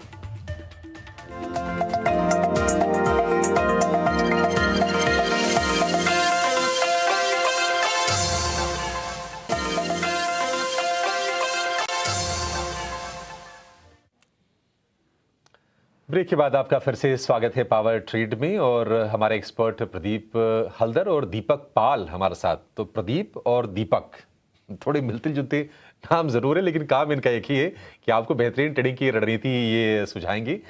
और प्रदीप, एक बार जरा KEI इंडस्ट्रीज आप चेक कीजिए। कल हमने अच्छा मोमेंटम देखा वायर एंड केबल वाले शेयरों में, और Q1 के अर्निंग्स अच्छे आए हैं, ब्रोकरेजेस का कन्विक्शन है, और हम देख रहे हैं कि जो भी रॉ मटेरियल कॉस्ट इनकी बढ़ी है ना, और बहुत अच्छे तरीके से उसको पास ऑन कर पा रहे हैं, उस स्थिति में है ये। KEI में क्या ये मूव आप एक्सटेंड होते हुए देख रहे हैं? 3% के गेंस कल के सत्र में हमने देखे हैं। जी बिल्कुल अभिषेक सर, यहाँ पे बहुत ही बढ़िया अच्छा ट्रेंड। फर्स्ट ऑफ ऑल, जब अक्टूबर 2024 के आसपास था, उस टाइम पे कंसोलिडेशन रेंज के अंदर फंसा हुआ था, पूरा ट्रेंड खत्म हुआ और बुलिश फ्लैग पैटर्न के साथ डबल बॉटम लगा, उसके बाद कंटिन्यूअसली हायर हाई फॉर्मेशंस। अभी तो अनचार्टेड टेरिटरी में है स्टॉक्स। नेक्स्ट जो टारगेट है थोड़ा पोजिशनली 1-1.5 महीने का व्यू रहेगा, सो मुझे लगता है कि स्टॉक आपको 6450, उसके बाद 7000 तक भी आपको आने के लिए रेडी हो रहा है। यहाँ पे 7000 का टारगेट रहेंगे। एक स्टॉप लॉस आप यहाँ पे जो रिसेंट डिप था ऑलमोस्ट 5250, यहाँ पे मेंटेन करेंगे। पोजिशनली अप्रोच रहेगा, इसलिए क्योंकि पोजिशनली पैसा बनेगा। 1-2 दिन 4-5 दिन का व्यू रहेंगे तो पैसा नहीं बना पाएंगे। एटलीस्ट 1-1.5 महीने का व्यू रहेगा तो मुझे लगता है कि इजीली स्टॉक आपको 6800 7000 तक जाने का हाई पॉसिबिलिटीज है। ठीक है, ये राय होगी KEI इंडस्ट्रीज को लेकर। 6000 रुपए के ऊपर जाने के लिए ये तैयार लग रहा है शेयर, थोड़ा सा समय आपको देना पड़ेगा। दीपक जी, पेटीएम के शेयर में हमने बड़ी ताबड़तोड़ रैली देखी, और जो बॉन्स्टीन की रिपोर्ट आई थी 2200 रुपए के टारगेट के लिए बाइंग करने की उन्होंने सलाह दी थी, और हमने देखा कि बेहतरीन मूव आया 1650 तक की शेयर चला गया था, वहां से थोड़ी प्रॉफिट टेकिंग आई और आज हो सकता है कि थोड़ा सा नीचे शेयर और आ जाए, क्योंकि रेजिलिएंट एसेट मैनेजमेंट 5% स्टेक बेचने वाली है। इसमें ग्रीन शो भी शामिल है और जो फ्लोर प्राइस है वो है 1535 रुपए का, डिस्काउंट पर है 3% का। तो क्या मान लीजिए थोड़ा गिरावट के साथ अगर ये शेयर थोड़ा और नीचे आए, क्या एंट्री के लिए एक सही पॉइंट बन जाएगा? क्या राय होगी पेटीएम को लेकर आपकी? बिल्कुल सर, पेटीएम की बात करूं तो लगातार 3 महीने से स्टॉक में अच्छा अपसाइड का मोमेंटम देखने को मिला है। मैं डेली, वीकली, मंथली तीनों चार्ट में देख रहा हूं तो अच्छा स्टॉक अपसाइड का मोमेंटम है। स्टॉक में एक ब्रेकआउट आया था सर अभी 2 दिन पहले, वो था लेवल 1450 के आसपास का। 1450 के ऊपर स्टॉक सस्टेन किया था और वहां से लगभग 1580 तक के लेवल्स देखने को मिल गया। अगर लाइफ टाइम हाई की बात करूं तो 1657 का इसका लाइफ टाइम हाई है। अब इन लेवल पे, स्तरों पे सर प्रॉफिट बुकिंग आना लाजमी है, तो मुझे लगता है अभी थोड़ी सी हल्की और प्रॉफिट बुकिंग आ सकती है स्टॉक में, लेकिन 1490 और 1500 के लेवल्स के आसपास अगर स्टॉक में एंट्री मिल जाए तो वो अच्छी एंट्री देखने को मिल सकती है। वहां पे स्टॉप लॉस की बात करूं तो 1400 का स्टॉप लॉस रहेगा और अपसाइड में मोमेंटम पे बात करूं तो 1700 के तक के लेवल देखने को मिल सकते हैं। तो मुझे लगता है किसी भी तरह का डिप कोई मिलता है स्टॉक में तो 1400 के स्टॉप लॉस के साथ स्टॉक में पोजीशन बनाई जा सकती है। 1700 का मेरा पहला टारगेट रहेगा। थोड़ा सा जो नजरिया है वो 2 से 3 हफ्ते या 2 से 3 महीने का हो सकता है और 1700 के लेवल्स पे अगर सस्टेन करता है स्टॉक तो 2000 तक के लेवल्स देखने को मिल सकते हैं। तो अच्छी अपॉर्चुनिटी है स्टॉक में, बाय ऑन डिप की रणनीति के साथ स्टॉक में पोजीशन ली जा सकती है। बढ़िया है, अच्छे खासे बुलिश हैं दीपक जी वैसे पेटीएम के शेयर को लेकर। 1700 का पहला लक्ष्य होगा, 2000 रुपए का दूसरा टारगेट होगा और थोड़ा सा ना बीटा हाई है तो आपको ना मतलब स्टॉप लॉसेस थोड़े दूर के रखने पड़ेंगे, नजदीक के रखेंगे तो हिट होने की आशंका ज्यादा रहती है। 1400 रुपए पर स्टॉप लॉस होगा। थोड़ा सा नीचे अगर आए ये शेयर तो वहां पर आपको बाइंग करनी है और 1700-2000 रुपए के टारगेट के लिए आपको इसमें खरीदारी करनी है। लेकिन और कहां आप खरीदारी कर सकते हैं, अपने पोर्टफोलियो को और बेहतर आप कैसे बना सकते हैं ट्रेडिंग की, जरा ये समझते हैं। और ये होगा आप जब जान लेंगे कि खबरें कौन सी आई हैं और रिजल्ट्स वगैरह क्या हैं। हालांकि रिजल्ट्स तो खत्म हो गए होंगे, क्या 1-2 का रिजल्ट्स बाकी हैं, ये जरा समझ लेते हैं। व्रतिक हमारे साथ जुड़ गए हैं, हमारे सहयोगी। व्रतिक गुड मॉर्निंग, बताइए क्या है आज के लिए stocks in news? Good morning. तो बात करते हैं स्टॉक्स इन न्यूज़ में, तो सबसे पहले बात करते हैं सिग्मा एडवांस की। वहाँ पे कंपनी को उनके पार्टनर इंद्रजाल ने एक 155 करोड़ का ऑर्डर मिल गया मिनिस्ट्री ऑफ होम अफेयर्स से। वहाँ पे वो Indrajaal ranger mobile entry drone systems लगाएंगे। अगला स्टॉक है केपीआई ग्रीन एनर्जी। वहाँ पे वो अपना कैपेसिटी एक्सपांड कर रहे हैं, लगभग एनर्जाइज कर रहे हैं 130 मेगावाट एसी और 194 मेगावाट डीसी सोलर कैपेसिटी बढ़ा रहे हैं उनके गुजरात के हाइब्रिड प्रोजेक्ट में।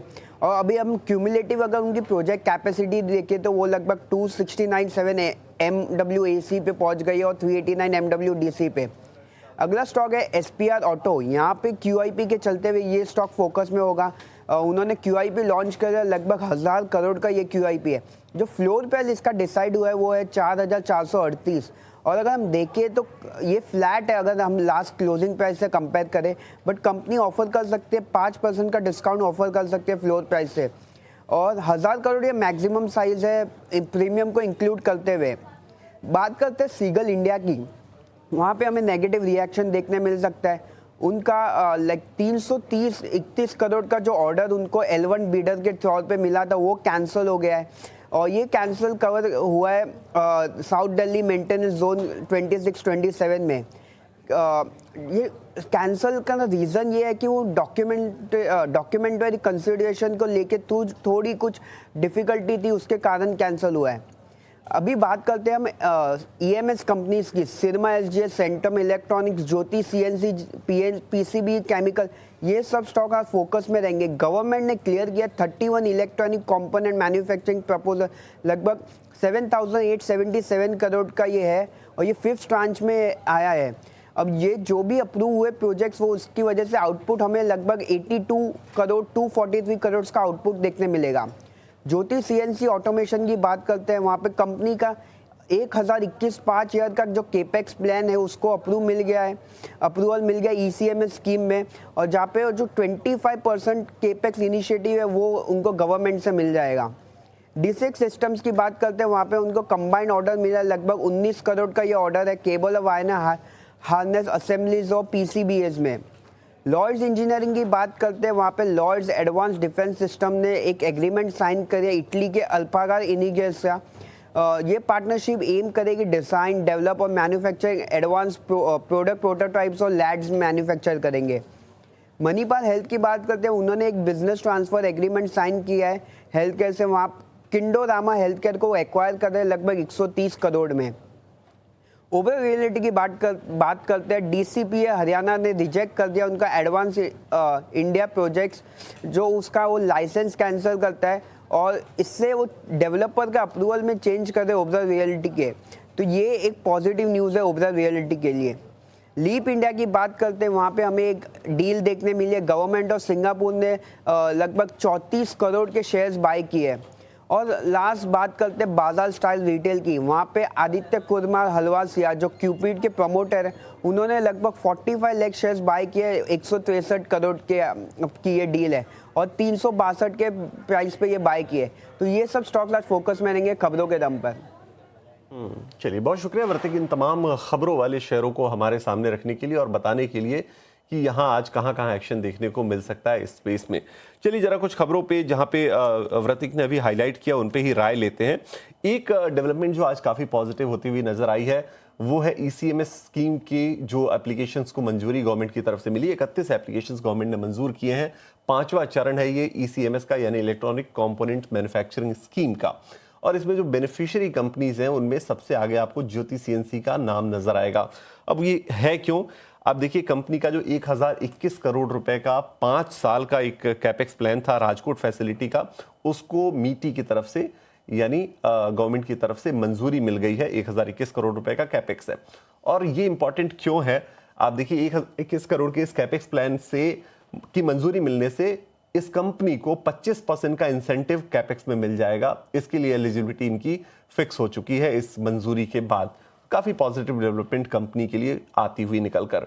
अब एक काम करते हैं, जरा एक फंडामेंटल व्यू इन ECMS से जुड़ी कंपनियों के ऊपर लेते हैं, चाहे जो GT CNC हो या सिरमा SGS हो, विप्रो हो या उसके अलावा सेंटम इलेक्ट्रॉनिक्स, तमाम ये कंपनियां हैं, ये आज पॉजिटिव मोमेंटम दिखा सकती हैं। हमारे साथ एक खास मेहमान जुड़ भी गए हैं शो में, उनसे जरा एक फंडामेंटल व्यू लेते हैं ECMS की मंजूरी पर। विवेक कारवा हमारे साथ जुड़े हैं वृद्धि इन्वेस्टमेंट से। विवेक जी, गुड मॉर्निंग, बहुत स्वागत है आपका IT नाउ स्वदेश पर और बहुत शुक्रिया आपने समय निकाला है। मैं सब पहली राय आपसे ज्योति CNC और ये तमाम इलेक्ट्रॉनिक कंपोनेंट मैन्युफैक्चरिंग कंपनीज पर लेना चाहता हूं, क्योंकि जो गवर्नमेंट की तरफ से ECMS के 5वें फेज में 31 एप्लीकेशंस को मंजूरी मिली है, निश्चित तौर पर इन कंपनियों के लिए पॉजिटिव है। और सरकार का ये मानना है कि 82,000 करोड़ से ज्यादा के आउटपुट आ सकते हैं इससे, और अच्छा खासा इन्वेस्टमेंट भी होता हुआ नजर आ रहा है। कौन सी कंपनियां बिगेस्ट बेनिफिशियरीज के तौर पर नजर आ रही हैं आपको इस स्कीम की? गुड मॉर्निंग सबको पैनल पे। देखिए, अगर आप ज्योति CNC की बात करते हो, अगर फॉर एग्जांपल जो quarter on quarter year on year है सेल्स आपको दिखेगी करेक्टली एक ग्रोथ ट्रेजेक्टरी में ये कंपनी चल रही है। और पिछले 5-5 साल का एवरेज इन्होंने जो प्रॉफिट ग्रोथ है करीबन 40 से लेके 45% तक दिखाया है। तो डेफिनेटली ये एक हैपनिंग सेक्टर है और इस पे कई बार बात हुई है कि आगे चल के जितना EMS पे सरकार अभी फोकस देने वाली है, क्योंकि हम लोग एज ए कंट्री बहुत सर्विसेज पे डिपेंडेंट हुए थे। और अब सरकार को, चाहे वो सेमीकंडक्टर हो, चाहे EMS कंपनीज हो, इन सेक्टर्स को आगे चलाना पड़ेगा। रिन्यूएबल एनर्जी भी हो उसमें। मैं ये तीनों सेक्टर को एक साथ ही जोड़ूंगा। और उस पॉलिसी के अनुसार आपको लगातार ये कंपनीज भी अच्छा करती हुई दिख रही है और इनको ऑर्डर फ्लोज और जो ऑर्डर बुक है ये भी आज के दिन आपको हेल्दी दिखेगी। तो इसके लिए ऑफ कोर्स अगर आप valuation on the face of it देखो तो सारी कंपनीज बहुत अच्छा परफॉर्म की थी। एक डिप के बाद वापस रिकवरी दिखाना चालू कर दी है। लेकिन हाँ, वैल्यूएशन आप कभी भी देखो इन कंपनीज का महंगा ही दिखेगा। इनफैक्ट आज भी अगर मैं सिर्फ वैल्यूएशन पैरामीटर पे देखूं तो बहुत ही महंगा दिखेगा। लेकिन जिस हिसाब से फ्यूचर दिख रहा है, आई थिंक ये वो एच मॉडल पे अभी कंपनीज काम कर रही है। और मुझे लगता है कि आगे चल के भी इनमें जब आपको डिप मिले, जब आपको कोई भी मार्केट डाउन हो, उस दिन मौका मिले, आपको स्लो एंड स्टडीली इनको अक्यूमुलेट ही करना चाहिए। और फिर भी वैल्यूएशन वाइज आप अगर फिर भी थोड़ा बहुत EMS स्पेस में सोचो कि हाँ कम वैल्यूएशन में देखे, तो ऐसे डिस्क्लोजर मेरे पास नहीं है। तो फॉर एग्जांपल हनीवेल ऑटोमेशन है, या फिर companies like even Aditya infotech जो एक निश प्लेयर कंपनी है। ये आगे चल के और कौन से सेक्टर्स में एक्सपैंड करेगी ये मुझे नहीं मालूम है। लेकिन हाँ, जो स्पेस में ये काम कर रही है बहुत ही अच्छा आपको करते हुए दिखेगी आगे भी। और ज्योति सीएनसी ऑफ कोर्स इस सेक्टर में है ही। और एक और है जो almost couple run company, family run company type से, लेकिन बहुत अच्छा परफॉर्म कर रही है, वो है एक और केन्स टेक्नोलॉजी। तो एज ए डिस्क्लोजर किसी में भी मेरा पर्सनल इंटरेस्ट है नहीं, लेकिन हाँ ये सारी कंपनीज मुझे लगता है कि वैल्यूएशन हायर कमेंट करती रहेगी और आगे चल के आपको दिखेगा कि जब तक ये पूरा का पूरा स्पेस डेवलप नहीं हो जाए तब तक ये वैल्यूएशन आपको दिखने वाला है। तो कम वैल्यूएशन की उम्मीद मत रखिए, लेकिन हाँ जब जब आपको डिप मिले, थोड़ा बहुत मार्केट में करेक्शन मिले, उस दिन आपको ऐसी कंपनीज में हाथ डालना चाहिए। बिल्कुल। चलिए ठीक है, ईसीएमएस कंपनियों पे ये राय आपको मिल गई है, डेवलपमेंट के बाद फंडामेंटल व्यू आपको मिलता हुआ। चलिए आगे बढ़ते हैं, जरा कुछ और खबरों की तरफ करते हैं रुख। एक कंपनी सीगल इंडिया, इसको लेकर एक नेगेटिव डेवलपमेंट और काफी नेगेटिव डेवलपमेंट निश्चित तौर पर आती हुई। दिल्ली में पीडब्ल्यू डिपार्टमेंट ने इनका 331 करोड़ का एक टेंडर जो है वो कैंसिल कर दिया है। L1 बिडर बने थे ये, और उसके बावजूद ये टेंडर कैंसिल कर दिया इन्होंने। जो टेंडर था वो साउथ दिल्ली में रोड के मेंटेनेंस, रोड के स्ट्रेंथनिंग को लेकर था। 331 करोड़ का ऑर्डर था और 17 अगस्त को पीडब्ल्यू डिपार्टमेंट ने ये कहा कि दस्तावेजों में कमी की वजह से हम ये टेंडर कैंसिल कर रहे हैं। अब ये एक नेगेटिव खबर कंपनी के लिए। आप देखिए, अगर डाउन ट्रेंड देखेंगे ना तो पिछले 3 महीने में कंपनी ने कुछ खास किया नहीं है। रिटर्न अगर आप देखेंगे तो नेगेटिव ही आपको नजर आएंगे। अब आप देखिए, आपके सामने चार्ट्स भी नजर आ रहे हैं और रिटर्न भी आपको नजर आ रहा है बॉक्सेस में। 3 महीने में आप देखिए 5% का नेगेटिव रिटर्न आपको मिला है। 1 महीने में भी 7.5% टूटा है ये स्टॉक। आज जो डेवलपमेंट निकल कर आ रही है वो निश्चित तौर पर नेगेटिव है। तो स्टॉप लॉस जरा समझ लेते हैं एक बार प्रदीप जी से। प्रदीप जी, सीगल इंडिया एक बार जरा बताइए, क्योंकि हो सकता है ये कंपनी काफी नेगेटिव आज खुलती हुई नजर आए। स्टॉप लॉस कहां रखना है? जो लोग इन्वेस्टेड हैं उनको क्या करना चाहिए आज? देखिए, जो लोग इन्वेस्टेड ऑलरेडी है विकास जी, मुझे लग रहा है कि स्टॉप लॉस आपको 293 के लेवल पे मेंटेन करना चाहिए, क्योंकि ऑलमोस्ट जुलाई 25 उसके बाद फरवरी 2026 का एक डिमांड जोन वहां पे था। सो एग्जैक्टली वही रेसिस्टेंस और सपोर्ट के तौर पे काम करने वाला है। 293 will be the stop loss, लेकिन फ्रेश बाइंग या तो एवरेजिंग नहीं करना चाहिए। चलिए ठीक है, आगे बढ़ते हैं और दीपक जी आप पे आते हैं। भारती एयरटेल में देखा जाए तो खबर है मैनेजमेंट में बदलाव है। सुनील भारती मित्तल जो हैं वो चेयरमैन के पद से हटेंगे और शबनम सिन्हा जो हैं वो नई चेयरपर्सन होंगी। यहाँ पर इस खबर का कितना इम्पैक्ट देख रहे हैं आप? भारती एयरटेल के चार्ट्स हम देख पा रहे हैं पिछले 3 महीने में जी। यहाँ पर हम देख रहे हैं थोड़ा सा अपवर्ड मूव ज़रूर है। भारती एयरटेल पर क्या राय बन रही है? बिल्कुल मैम, बाय ऑन डिप की सलाह रहेगी। मुझे लगता है जिस तरह का मार्केट मोमेंटम कर रहा है, एक 1940 1950 के लेवल अगर मिल जाते हैं स्टॉक्स में तो एक अच्छी डाउन साइड की एंट्री हो सकती है। अगर वहीं ऊपरी लेवल्स की बात करूं तो स्टॉक में अच्छा अभी भी फंडामेंटल्स अच्छे हैं। अगर थोड़े से मैनेजमेंट चेंजेस आ रहे हैं तो वो कहीं ना कहीं कंपनी के लिए पॉजिटिव इंपैक्ट भी कर सकते हैं। तो मुझे लगता है 2000 के लेवल्स के साथ स्टॉक में पोजीशन बनाई जा सकती है। 1950 1945 के आसपास की अगर एंट्री मिल जाए तो अच्छा एक लेवल हो सकता है। वहीं स्टॉप लॉस की बात करूं तो 1900 एक अहम सपोर्ट भी है स्टॉक में, और यही एक लेवल है जो स्टॉप लॉस के लिए नजरिया भी रह सकता है। तो बाय ऑन डिप की स्ट्रेटेजी के साथ भारतीय एयरटेल में खरीदारी की सलाह ली जा सकती है। ठीक है, तो बाय ऑन डिप्स की रणनीति अपना सकते हैं और एयरटेल पेमेंट्स बैंक के चेयरमैन पद से हटेंगे सुनील भारती मित्तल। एक और स्टॉक पर राय लेते हैं प्रदीप जी। यहाँ पर अगर बात करें नेटवर्क टेक्नोलॉजीज़ की तो QIP लॉन्च हुआ है और यहाँ पर फ्लोर प्राइस जो है वो 4885 के आसपास करीब तय हुआ है। क्या राय बन रही है नेटवर्क टेक्नोलॉजीज़ पर? देखिए, हो सकता है कि क्योंकि QIP 4885 के आसपास का हो रहा है तो थोड़ा बहुत स्टॉक्स में प्रेशर शॉर्ट टाइम में आपको आते हुए दिखाई देंगे। बाकी this is one of my favourite stocks. We recommended I think since budget के डे से हम लोग इसको रिकमेंड करते हुए आ रहे हैं। अगर हम नेक्स्ट 6-8 महीने 1 साल का बात करें तो मुझे लगता है कि स्टॉक्स आपको अगेन यहाँ से भी 35-50% का अपसाइड यहाँ पे पॉसिबल है। और क्योंकि जो थीम में है ओवरऑल डेटा सेंटर रिलेटेड, इसमें मैं नेगेटिव नहीं हूँ। शॉर्ट टाइम में एक रिएक्शन थोड़ा बहुत आपको एक बार नीचे आते हुए दिखाई देंगे, लेकिन ओवरऑल जिनके पोर्टफोलियो में है डेफिनेटली बने रहने का ही सलाह होगा। ठीक है, नेटवेब टेक्नोलॉजीज को लेकर ये राय। कल हमने देखा कि 4% की बढ़िया तेजी रही नेटवेब की शेयर में, लेकिन 4% से डबल यानी कि 8% की कल तेजी हमने देखी थी हिंदुस्तान कॉपर के शेयर में। और ये जो शेयर रहा है ये मल्टी बैगर साबित हुआ है। अगर आप 5 साल के टाइम फ्रेम में इसको देखेंगे तो साल भर में भी पैसे डबल करके दे दिए हिंदुस्तान कॉपर ने। और मल्टीपल ट्रिगर्स हैं। एक तो क्या है कि कॉपर के प्राइसेस हम देखने के रिकॉर्ड हाइस पर हैं। अगर हम इन्वेंट्रीज की बात करें वो हम देखने की काफी नीचे आ चुकी हैं और डिमांड इंटैक्ट है। नंबर काफी सॉलिड आए थे हिंदुस्तान कॉपर के Q1 के। विवेक जी, गुड मॉर्निंग। राय आपकी क्या होगी हिंदुस्तान कॉपर को लेकर? 700-750 रुपए के ऊपर ये निकला था शेयर ये। क्या इसमें मौजूदा भाव से भी पैसे बन सकते हैं? अभिषेक, लगता तो है कि बनेगा, क्योंकि पहला रीजन जो कमोडिटी प्राइजेस है, आप अगर मेटल्स देखो तो लगभग सारे मेटल्स अच्छे कर रहे हैं और कॉपर इन स्पेसिफिक बहुत ही अच्छा कर रहा है और एकदम हाई में है। दूसरी चीज, आप अगर कंपनी स्पेसिफिक अगर देखते हो तो कंपनी ऑलमोस्ट डेट फ्री होके रखी है और प्रॉफिट आप अगर ग्रोथ देखो इसका पिछले 4-5 साल का, ये करीबन 50% के ऊपर CAGR का प्रॉफिट ग्रोथ ये कंपनी दिखा रही है। तो वो बहुत कम कंपनीज दिखाती है ऐसे आपको परफॉर्मेंस। और जिन इन्वेस्टर्स को डिविडेंड पसंद होता है, ये कंपनी लगातार डिविडेंड पेइंग कंपनी भी है। तो कोई भी एंगल से आप अगर इसको नोट करो तो स्ट्रांग है, स्ट्रांग मैनेजमेंट है। और इस स्पेस में आप अगर बाकी पीयर ग्रुप भी देखो तो ज्यादातर कंपनी या तो बहुत ही छोटी रहेगी या फिर मतलब इसके मुकाबले कोई कंपनी नहीं है। तो मुझे लगता है कि हाँ, डेफिनेटली और अच्छा करेगी आगे चल के। कल 8% बढ़ा है, इसके लिए कोई जरूरी नहीं है कि आज ही आप इसको इन्वेस्ट करो, लेकिन हाँ, जो भी इन्वेस्टर इसमें आता है एब्सोल्यूट लॉन्ग टर्म के ओपिनियन से ही आना चाहिए, क्योंकि कमोडिटी प्राइसेस बहुत वोलेटाइल हो सकते हैं। और जब तक ये मिडिल ईस्ट में है तब तक मुझे लगता है कि कोई कूलिंग ऑफ बहुत बड़ा होने वाला नहीं है, लेकिन जब भी होता है तब हो सकता है कि कूलिंग आए। इसके लिए आपको रहना टोटली लॉन्ग टर्म ओपिनियन रख के ही है। सो ऐसे डिस्क्लोजर, ये मेरा कोई पर्सनल इंटरेस्ट नहीं है कंपनी में, मेरे पास पोर्टफोलियो में नहीं है।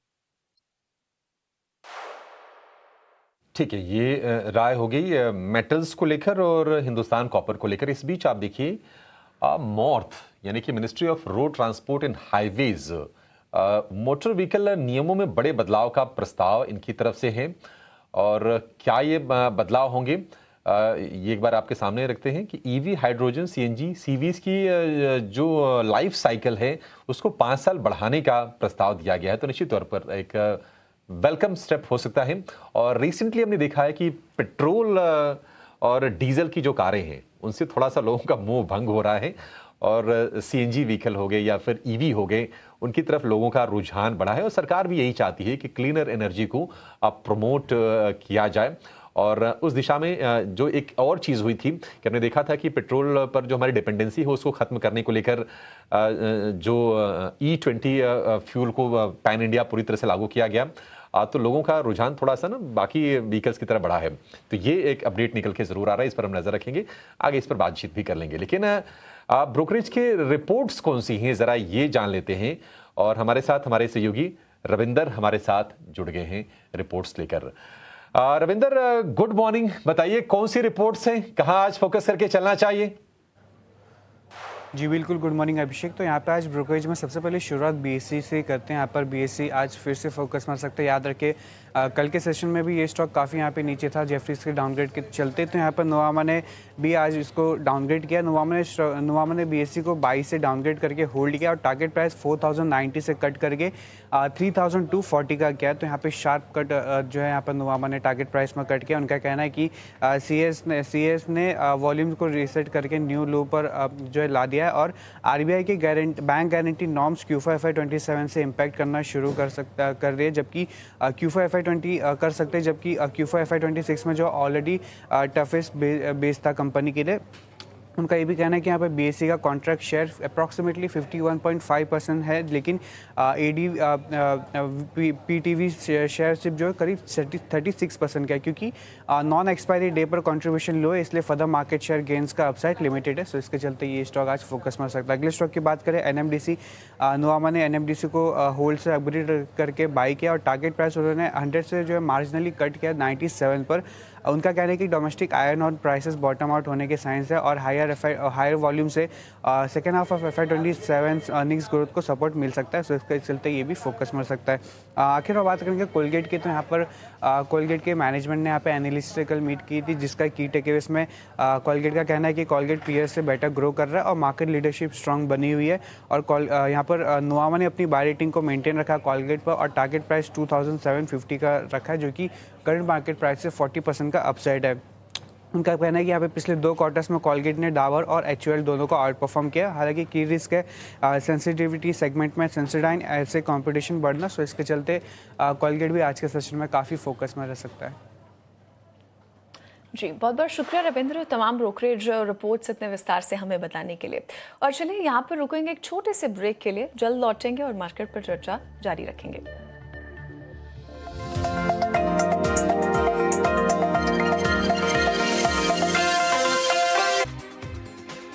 नमस्कार, मार्केट्स लाइव में आपका स्वागत है। आपके साथ मैं हूं मानसी दवे और मेरे साथ मेरे दोनों सहयोगी अभिषेक सत्यव्रतम और विकास कुमार सिन्हा जुड़े हुए हैं भारतीय बाजार पर। आज हम देख रहे हैं विदेशी बाजार से संकेत बिकवाली ज्यादा दिखा रहे हैं। गिफ्ट निफ्टी की तरफ से इम्प्लाइड ओपन इंडिकेशंस में गिरावट है, वहीं एशियाई बाजार की शुरुआत भी ठीक ठाक होती हुई और यूएस मार्केट्स में भी बीती रात हमने देखा गिरावट का रुझान देखने को मिला। कच्चे तेल में उबाल है और इन सभी संकेतों के बीच कल के सत्र में भी हमने वॉलेटाइल क्यूज देखा और पहली दफा ऐसा कुछ हुआ जो कि cash session, closing auction session की शुरुआत के बाद पहली बार हुआ।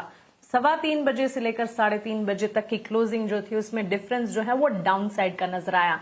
इसके मायने भी समझने होंगे। गिफ्ट निफ्टी की तरफ से इम्प्लाइड ओपन इंडिकेशंस भी जानना होगा। आज बाजार खुलने पर किस तरह के सेंटिमेंट्स डेवलप होंगे इस पर भी नजर रहेगी। अभी थोड़ी देर में ही रुपए की शुरुआत भी हो जाएगी। इस बीच प्रदीप, दीपक पाल और विवेक कारवा हमारे साथ जुड़े हुए हैं लगातार टेक्निकल और फंडामेंटल एक्सपर्टीज लेकर।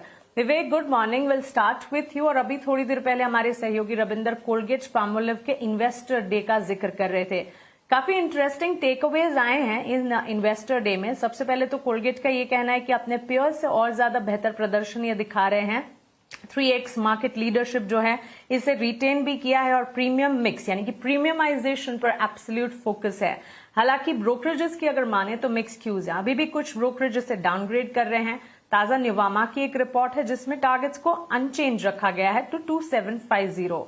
इन्वेस्टर डे के बाद आज रिएक्ट भी करेगा स्टॉक, आधे से 1% की तेजी भी है, लेकिन फंडामेंटली कोलगेट-पाल्मोलिव पर आपकी राय क्या होगी? एलारा तो अब भी रिड्यूस रेटिंग बरकरार रख रहा है। Mansi, good morning. देखिए, एफएमसीजी पे मेरा एकदम आप बोल सकते हो कि एक न्यूट्रल टाइप ऑफ व्यू है, क्योंकि यहाँ पे जो आगे चल के ग्रोथ दिख रही है, राइट, वहां पे आपको डेफिनेटली इतनी कोई हाई ग्रोथ आ जाए या फिर नया मार्केट सेगमेंट कंपनीज पकड़ ले, वैसा कुछ नहीं है। जितने लोग हैं उतने ही है और उतने ही से pieces of teeth, that's all. तो यहाँ पे जो होता है ना कि कोई कंपनी को एक नया एरिया मिल जाए, स्पेसिफिक सेगमेंट मिल जाए या फिर एक और नया मार्केट शेयर मिले, वैसा हाई ग्रोथ प्रोस्पेक्ट एफएमसीजी में कहीं पे भी कोई भी कंपनी में आपको दिखती हुई नहीं मिलने वाली। हाँ, जो प्रीमियमाइजेशन की बात है, आई डोंट थिंक सिर्फ कोलगेट कर रहा है, ये ज्यादातर कंपनीज करती आती है और सबको अपने मार्केट शेयर की चिंता रहती है। तो विद पीयर ग्रुप ये मार्केट परफॉर्मर ही रहने वाला है, दैट्स ऑल। हाँ, एब्सोल्यूट लॉन्गर टर्म में आप अगर देखो, जितनी भी ये कंपनीज है एफएमसीजी, आपको एफडी से ज्यादा रिटर्न दिखाते हुए मिल जाएगी। लेकिन आप अगर पास डेटा देखते हो कुछ पिछले 2 साल का, तो एफएमसीजी ने इतना कोई ग्रेट कुछ किया है नहीं। और ये मैं हमेशा बोलते आ रहा हूँ कि जो कंजम्पशन है आपका, आपके पास कितना भी अगर पैसा बढ़ जाए या इनकम बढ़ती है, तो ये जो बेसिक नीड्स है वो उतनी ही रहने वाली है, वहां पे आपको ग्रोथ होते हुए नहीं दिखने वाली। तो यस, लॉन्गर टर्म में जैसे मैंने कहा, एफडी से ज्यादा आपको रिटर्न चाहिए, एकदम सेफ प्ले चाहिए, ये कंपनीज बहुत बढ़िया है। लेकिन हाई ग्रोथ अगर चाहिए, जैसे हम लोग थोड़ी देर पहले सेमीकंडक्टर या फिर ईएमएस की बातें वगैरह कर रहे थे, वैसा कुछ मुझे नहीं दिखता है। तो न्यूट्रल रेटिंग रहेगा। और ऐसा डिस्क्लोजर, यस, एफएमसीजी में 1 या 2 कंपनी मेरे पर्सनल पोर्टफोलियो में बहुत 20 साल से पड़ी है, लेकिन उसके अलावा वो कुछ ओके, चलिए, न्यूट्रल रेटिंग है। इस न्यूज और इन्वेस्टर डे अनाउंसमेंट पर रिएक्ट जरूर करेगा कोलगेट-पाल्मोलिव, बट प्लस के साथ साथ माइनसेस भी देखने होंगे। कॉम्पिटिटिव इंटेंसिटी तो थी ही, लेकिन साथ ही अर्बन स्लोडाउन भी एक प्रॉब्लमैटिक सिचुएशन फिलहाल कंजम्पशन इन पर्टिकुलर कोलगेट-पाल्मोलिव जैसी कंपनियों के नजर आ रहे हैं। और राइजिंग कंपटीशन हमेशा के लिए की रिस्क रही ही है, जो कि लगातार बढ़ती रहती है। स्पेस में कई सारी कंपनियां अब एंटर कर रही हैं और रुपए की शुरुआत इस बीच होती देखी है 6 पैसे की कमजोरी के साथ रुपया 95 रुपए और 60 पैसे के मुकाबले 95 रुपए और 66 पैसे पर इस वक्त खुलता हुआ दिखा है। प्री ओपन टिक्स आपके स्क्रीन पर आप देख रहे हैं, इसे सेटल होने देते हैं, उसके बाद एक्सपर्ट से उस पर भी डिस्कशन करेंगे। लेकिन इस बीच हमारे सहयोगी रविंदर हमारे साथ जुड़ चुके हैं 9 के नवरत्न की सूची लेकर। रविंदर, गुड मॉर्निंग, बताएं क्या है आज 9 के नवरत्न में खास? जी बिल्कुल, गुड मॉर्निंग मानसी। तो यहाँ पे आज के 9 के नवरत्न में सबसे पहले शुरुआत हम ज्योति सीएनसी ऑटोमेशन से करते हैं। कंपनी का 1021 करोड़ का 5 year capex plan Rajkot facility के लिए मिनिस्ट्री ऑफ इलेक्ट्रॉनिक्स के ECMS स्कीम के अंडर अप्रूव हो गया और इससे कंपनी कैपेक्स पर अप टू 25% इंसेंटिव के लिए एलिजिबल होगी। दूसरे स्टॉक की बात करें, DCX सिस्टम ऑर्डर विंग के चलते ये स्टॉक आज काफ़ी फोकस में रह सकता है। कंपनी को जो 18.28 करोड़ का कंबाइंड ऑर्डर मिला है wires and cable and wire harness assemblies और PCBAs के लिए। रियल एस्टेट स्पेस से ओवरऑल रियल्टी आज फोकस में रह सकता है। यहाँ पे एक की पॉजिटिव डेवलपमेंट है जहाँ पर DTCP यानी department of town and country planning Haryana ने एडवांस इंडिया प्रोजेक्ट की लाइसेंस कैंसिल करने और ओबरा रियल्टी के फेवर में चेंज ऑफ डेवलपर अप्रूवल को कैंसिल करने के रिक्वेस्ट को रिजेक्ट कर दिया। सो एक पॉजिटिव डेवलपमेंट है ओबरा रियल्टी के लिए। सो इसके चलते ये काफ़ी आज एक्शन में रह सकता है। अगले स्टॉक की बात करें, नेटवेब टेक्नोलॉजीज। कंपनी ने 17 अगस्त को QIP ओपन किया इंस्टीट्यूशनल इन्वेस्टर्स से इक्विटी कैपिटल रेज करने के लिए। QIP का जो साइज़ है 1200 करोड़ का है। फ्लोर प्राइस 4885.9 पर शेयर का है। सिग्मा एडवांस सिस्टम की बात करें तो यहाँ पर सिग्मा एडवांस सिस्टम और पार्टनर इंद्रजाल को मिनिस्ट्री ऑफ होम अफेयर्स से 155 करोड़ का यहाँ पे कॉन्ट्रैक्ट मिला है। कॉन्ट्रैक्ट के अंदर Indrajaal ranger mobile anti drone system deploy करेगा। KPI ग्रीन एनर्जी की बात करें तो यहाँ पर कंपनी ने भरूच के हाइब्रिड प्रोजेक्ट में 130 मेगावाट AC और 195 megawatt DC solar capacity energise किया और उसके साथ क्यूमुलेटिव एनर्जाइज कैपेसिटी जो है कंपनी की 269.7 मेगावाट पर आ जाती है। SPR ऑटो भी फोकस में रह सकता है। यहाँ पर SPR ऑटो ने 1000 करोड़ का QIP लॉन्च किया जिसके लिए फ्लोर प्राइस जो है 4438.20 का रखा है। अगले स्टॉक की बात करें, सीगल इंडिया। यहाँ पे नेगेटिव डेवलपमेंट है सीगल इंडिया की। यहाँ पर कंपनी ने कुछ टाइम पहले बताया था कि कंपनी जो है L1 बिडर उभर कर आई है PWD दिल्ली के एक टेंडर के लिए जिसका जो वैल्यू था 330.84 करोड़ था। अब कंपनी ने उस पर अपडेट देते हुए कहा है कि यहाँ पर ये जो टेंडर है वो PWD दिल्ली ने कैंसिल कर दिया है।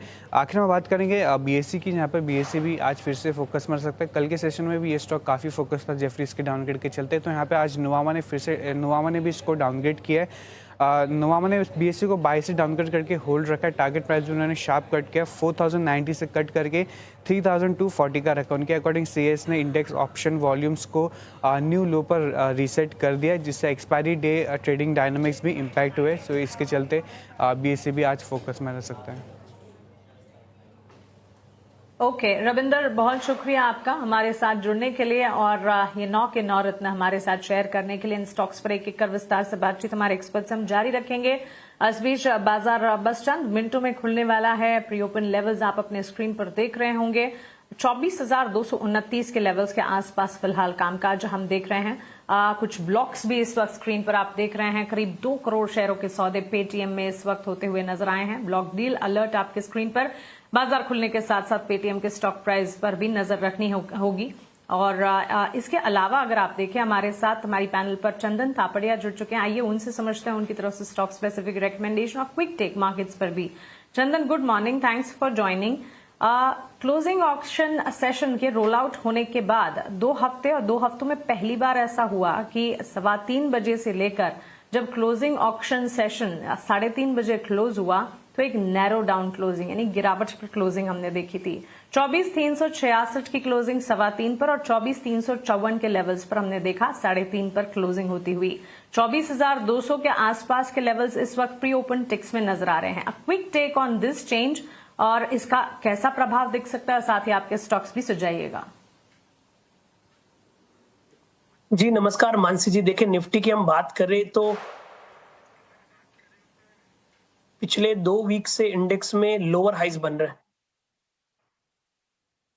और आप देखोगे जब तक ये लोअर हाइज निगेट नहीं करते तब तक स्ट्रक्चर वीक रहेगा। आप देखिए 3 अगस्त को CS स्टार्ट हुआ और उस दिन के बाद से मार्केट ने किसी भी दिन के हाई को सरपास नहीं किया। कल के दिन इंडेक्स ने एक की लेवल 24,224 को टेस्ट किया था, वहां से रिकवरी हुई। बट इंपॉर्टेंट ये है कि लोअर हाइज को निगेशन मिले। हालांकि स्ट्रक्चर वीक है जब तक ये लोअर हाइज बन रहा है। एज ऑफ नाउ सजेशन ये रहेगा कि निफ्टी यदि 24,224 जो एक इंपॉर्टेंट गेन फेन नंबर है उसके नीचे होल्ड करता है तो 24,000 तक के डाउन साइड ओपन होंगे। वहीं ऊपर में 24,350 और 24,444 दो इमीडिएट हर्डल है। बट इंपॉर्टेंट ये रहेगा कि पहले लोअर हाइज निगेट करें, जैसे लोअर हाइज निगेट करेगा पिछले 10 दिनों से जो भी शॉर्ट पोजीशन बनी है वो थोड़ी सी यहाँ पे अनवाइंड होती हुई नजर आएगी या कवरिंग होती हुई नजर आएगी। तो इन की लेवल्स को मार्केट में ध्यान में रखना चाहिए। अब हम ट्रेडिंग सेटअप की बात करें तो दो काउंटर मेरे रेडार पे है। एक तो वायर एंड केबल से केआई में काफी अच्छा सेटअप बना है। इनफैक्ट ट्रेंड यहाँ पे पॉजिटिव है। वीकली चार्ट में हाई टॉप साया बॉटम 3-4 वीक से बन रहे हैं। डेली चार्ट में भी कंसोलिडेशन ब्रेकआउट हुआ है। यहाँ पे मेरे को लग रहा है कि मोमेंटम एक्सटेंड होना चाहिए। 5,780 के सपोर्ट से यहाँ पे कहीं ना कहीं 6,050 तक के अपसाइड बनेंगे। दूसरा सेलेक्टिव रियल एस्टेट काउंटर यहाँ पे पॉजिटिव मूव दिखा रहे हैं और रियलिटी में देखें तो ओबराय रियलिटी में कहीं ना कहीं एक मेजर कंसोलिडेशन ब्रेकआउट डेली और वीकली और मंथली चार्ट में बनने को तैयार है। पिछले 4 दिनों से हाई टॉप साया बॉटम है। लास्ट ट्रेडिंग सेशन को भी काफी अच्छा मूवमेंट बना था। डेली चार्ट में एक फॉलिंग स्लोप का ब्रेकआउट 2 दिन ऑलरेडी पहले बन चुका है, तो यहाँ पे खरीदारी के मौके बनेंगे। सपोर्ट रहेगा 1895, ऊपर में टारगेट बनेगा 2000-2020।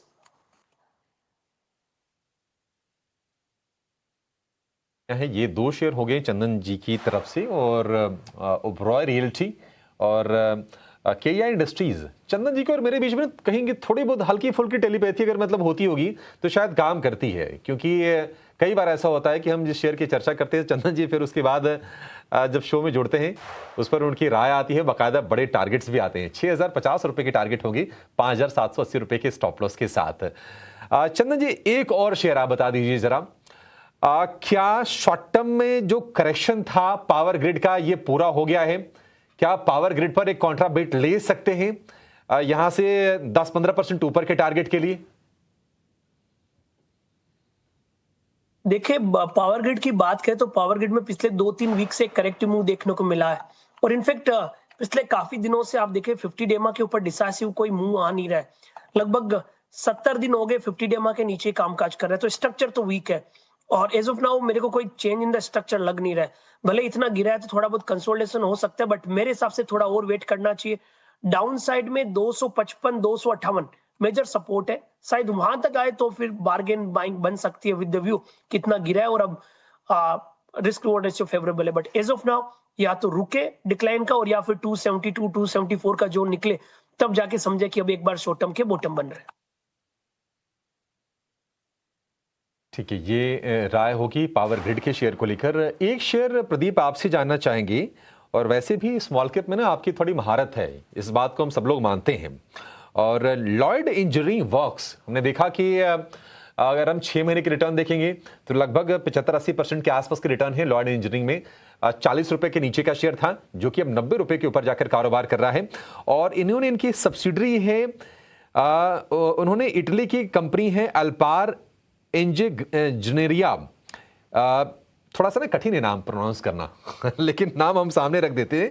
और उसके साथ एक करार किया है इन्होंने, और एडवांस प्रोटोटाइप के डिजाइन के लिए, डेवलपमेंट के लिए और मैन्युफैक्चरिंग के लिए यह करार किया गया है। प्रदीप, क्या राय होगी आपकी लॉयड्स इंजीनियरिंग को लेकर? मतलब इस करार के बावजूद भी कोई बड़ी तेजी पर शेयर खुल नहीं रहा है, चार्ट्स कैसे लग रहे हैं आपको? देखिए, मुझे लगता है कि अभिषेक सर थोड़ा पोजिशनल अप्रोच रख के यहाँ पे बिल्कुल बाई करके चलना चाहिए। मुझे तो बहुत ही अच्छा लग रहा है स्ट्रक्चर वाइज भी। अगर हम देखेंगे जो टॉप बना था ऑलमोस्ट मंथली चार्ट पे भी 81-83 के आसपास, कहीं ना कहीं रेसिस्टेंस के ऊपर ही क्लोजिंग है और लगातार कंटिन्यूअसली मेंटेन कर रहा है। 13,000 करोड़ के आसपास का अप्रोक्स मार्केट कैप है। आप देखेंगे इसका जो पी है 60 का है, इंडस्ट्री का अभी भी 34-35 के आसपास चल रहा है। थोड़ा शॉर्ट टाइम के हिसाब से ऐसा लग सकता है कि ओवर वैल्यूड हो गया है, लेकिन जिस तरीके से अलग अलग कोलाबोरेशन चल रहा है, अगर हम टेक्निकली चार्ट भी देखेंगे बहुत ही बढ़िया सेटअप है और लगातार 3-4 महीना हो रहा है हायर हाई क्लोजिंग देखने को मिल रहा है। बिल्कुल बने रहना चाहिए जिनके पास है, उनके लिए स्टॉप लॉस 82 के आसपास, और जो फ्रेश भी बाय कर रहे हैं उनके लिए भी स्टॉप लॉस 82 के आसपास ही होना चाहिए। लेकिन टारगेट आपको 98, उसके बाद 112-115 तक का मूव आपको आते हुए दिखाई देंगे। सो बिल्कुल बाय करके जा सकते हैं। ठीक है, बाय करके जा सकते हैं लॉयड इंजीनियरिंग के शेयर में। चंदन जी, एक छोटी सी टिप्पणी आपसे बीएसई के शेयर पर चाहिए, क्योंकि हमने देखा था कि जेफरीज का डाउनग्रेड भी आया था शेयर के ऊपर। आज लगातार 5वें सत्र में शेयर गिरेगा और 36 रुपए से गिरते गिरते 33 रुपए के नीचे के भाव आ गए हैं। 1% नीचे सेटल हुआ है ये प्री ओपन में। बीएसई को लेकर क्या रणनीति होनी चाहिए चंदन जी? कॉन्ट्रा जाएं या फिर यहां से भी शॉर्ट कर सकते हैं? देखिए यहाँ पे शॉर्ट तो नहीं कर सकते हैं, बट साथ में कॉन्ट्रा जाने की भी सजेशन नहीं रहेगा। पिछले कुछ वीक से हम यहाँ पे थोड़े से न्यूट्रल और नेगेटिव हुए हैं, क्योंकि वीकली चार्ट जो इतना स्ट्रॉन्ग था वो लोअर टॉप लोअर बॉटम बनाने लगा है। मैं इस चार्ट को काफी क्लोजली ऑब्जर्व कर रहा हूँ और काफी बार सजेस्ट किया था, बट पिछले 10-12 वीक से हम इसमें अवॉइड करने की सलाह दे रहे हैं, जिस हिसाब से प्राइस स्ट्रक्चर चेंज हुआ है। एज ऑफ नाउ 12 वीक से lower top lower bottom intact है, 50 डे के ऊपर सरपास नहीं करता है। पूरे जो मूवमेंट का 61.8% रिट्रेसमेंट है वो लगभग 3250 के आसपास है, और उसके नीचे जाता है तो नया डाउन साइड बनेगा। मेरा ऐसा मानना है कहीं ना कहीं 3000-3100 ये जोन हो सकता है जहां पे बीएसई रिसेंट का डिक्लाइन एक बार के लिए कंप्लीट करें। आप देखिए लगभग मई एंड में 4446 तक के हाई बना है, और उसके बाद में लगातार लोअर टॉप लोअर बॉटम बन रहा है, तो थोड़ा और लोअर टॉप लोअर बॉटम को एक्सटेंड होने दीजिए। 3000-3100 ऐसे लेवल हो सकते हैं जहां पे थोड़ी स्टेबिलिटी आने की गुंजाइश बीएसई में बने। ठीक है, ये राय होगी बीएसई के शेयर को लेकर। और हमारे साथ एक और दिग्गज हमारे एक्सपर्ट है हमारे पैनल के, बीएनके कैपिटल के रचित खंडेलवाल, वो भी जुड़ गए हैं। उनकी रिसर्च का भी हम फायदा उठाएंगे, लेकिन चलिए ओपनिंग की तरफ बढ़ते हैं और देखते हैं कि बाजार की शुरुआत आज किस तरह की हो रही है। लगातार हम देख रहे हैं कि 5 सत्र में गिरने के बाद निफ्टी आज भी कमजोर, और 24,230 के लेवल, जो लेवल कल हमने टेस्ट किए थे, वहां तक बाजार आज फिर से गिर के आए हैं। और बाजार की कहानी सेम है, मतलब फर्स्ट हाफ में थोड़ी सी घबराहट दिखती है बाजार में, सेकेंड हाफ में रिकवरी आती है। देखते हैं कि आज की जो पिक्चर होती है बाजार की वो क्या होती है। क्यों? क्योंकि निफ्टी बैंक की जो चाल है वो थोड़ी सी अलग है निफ्टी के मुकाबले। निफ्टी बैंक लगभग 70 अंकों के गेंस के साथ खुलने के संकेत दे रहा है, 57,500 के ऊपर है। और कल भी हमने देखा था कि इंट्राडे में निफ्टी बैंक में लगभग 500 पॉइंट के आसपास की रिकवरी आई थी, लगभग 57,000 के लेवल तक तो निफ्टी बैंक कल के सत्र में आ गया था। तो थोड़ा सपोर्ट है, देखते हैं कि ये सपोर्ट बाजार के कितने काम आता है। लेकिन आईटी में जो गिरावट है आज भी जारी है। आप देखेंगे निफ्टी आईटी लगभग 0.25% की गिरावट के साथ आपको कारोबार करता हुआ नजर आएगा। और कल भी हमने देखा था कि गिरावट निफ्टी आईटी में हमें देखने को मिली थी। और अगर हम इसके चाल की बात करें आईटी इंडेक्स की, तो ये लगातार दूसरा सत्र है, और पिछले 4 सत्र में 3 सत्र में निफ्टी आईटी में गिरावट आ चुकी है। तो इस पर आप नजर रखिए जरा, चलिएगा। 24,250 के आसपास से निफ्टी बैंक है 57,570 के आसपास। और सेंसेक्स की बात करें तो 200 अंकों की गिरावट इस वक्त हम सेंसेक्स में देख रहे हैं, 77,500 के लेवल आपकी स्क्रीन पर। लेकिन अगर हम सेंसेक्स की बात करें तो आज जो स्क्रीन है ना, मतलब आप देखेंगे कि लगभग 25 शेयर ऊपर हैं, लगभग 25 शेयर नीचे कारोबार कर रहे हैं। और आज एक भी शेयर निफ्टी में ऐसा नहीं है जहां पर 1% के भी गेंस हों। बजाज ऑटो, ग्रासिम, M&M ये 3 शेयर हैं, और SBI जहां पर आधे % के गेंस आपको नजर आएंगे। और उस लिस्ट को मारुति का शेयर भी ज्वाइन कर रहा है। बहुत बड़ा कोई ऑप्टिमिज्म हमें स्टॉक्स में दिख नहीं रहा है निफ्टी के। अगर हम स्टॉक्स की बात करें तो max health, Infosys, Asian paints और इंटरग्लोब एविएशन, ये 4 शेयर आज के सत्र में गिरने वाले हैं। एशियन पेंट्स और इंटरग्लोब के पीछे ये सीधे वजह ये है कि ब्रेंट क्रूड का भाव फिर से हम देख रहे हैं कि $90 के ऊपर कारोबार कर रहा है। और जब क्रूड के भाव 90 से $100 की रेंज में जाएंगे तो जो क्रूड सेंसिटिव स्टॉक्स है वहां पर थोड़ी सी परेशानी आपको निश्चित तौर पर बढ़ती हुई नजर आएगी। और वही चीज आज हम बाजार में होते हुए देख रहे हैं। जियो फाइनेंस के स्टॉक पर नजर रखिएगा। आज हम देख रहे हैं कि ये 250 रुपए के नीचे आकर 1% की गिरावट के साथ ये कारोबार कर रहा है। तो पिछले दिनों जो बैंक ऑफ अमेरिका के साथ इनकी जो डील हुई थी जियो क्रेडिट्स को लेकर, वो बहुत ज्यादा इनके काम आ नहीं रही है। लेकिन चलिए जरा बाजार की जरा ब्रॉडर पिक्चर को जरा समझते हैं कि निफ्टी 500 में क्या हो रहा है। NSE 500 में, तो NSE 500 में एजिस लॉजिस्टिक्स 3.5% ऊपर, ये टॉप गेनर है। श्नाइडर में कल पिटाई हुई थी अर्निंग्स के बाद, 3% ऊपर ये शेयर आपको नजर आएगा। वेल्सपन लिविंग, वेल्सपन कॉप, दोनों के दोनों आज ये 2.5% के गेंस के साथ आपको कारोबार करते हुए नजर आएंगे। RR काबिल का शेयर कल नहीं चला था। कल हमने देखा था कि पॉलीकैब हो गया, KEI हो गया, ये शेयर चल रहे थे। RR काबिल आज चल रहा है, लगभग 2.5% के आसपास के गेन है। ब्रेनबीज सॉल्यूशंस 212 रुपए के भाव, इसमें आप देखेंगे अच्छी तेजी पर शुरुआत हुई है। मिंडा कॉप में तेजी है। तो ये कुछ चढ़ने वाले स्टॉक्स हैं। लेकिन अगर हम गिरने वाले शेयरों की बात करें तो फिजिक्स वाला में 3-3.5% के आसपास की गिरावट आई है, इसके नंबर भी आए थे।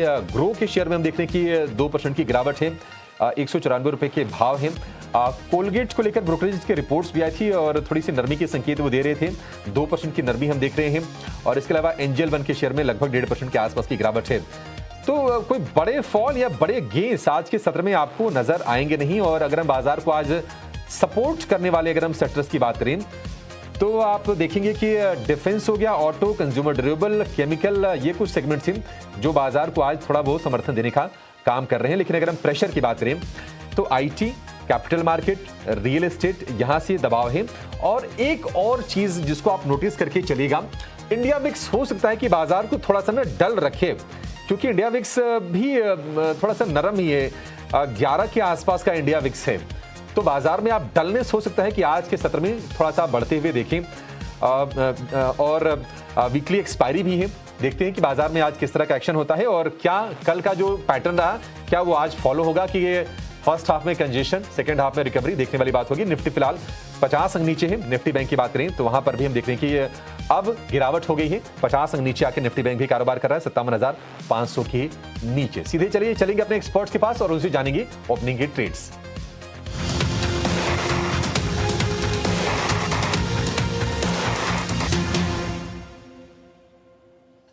चलिए, तो ओपनिंग के बाद अब सीधे ओपनिंग ट्रेड समझते हैं और रचित जी हमारे साथ जुड़े हुए हैं, तो रचित जी का करते हैं स्वागत। रचित जी गुड मॉर्निंग, बहुत स्वागत है आपका 18 आवर्स स्वदेश पर। चलिए सर, करिए शुरुआत, जरा बताइए कौन से स्टॉक्स और कहां पर करनी है खरीदारी।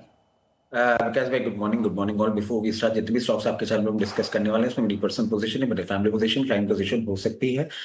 Investment in equity market is subject to market risk. Please consult your financial advisor before making any investment और taking any trade in any the scripts that we are about to discuss on your channel.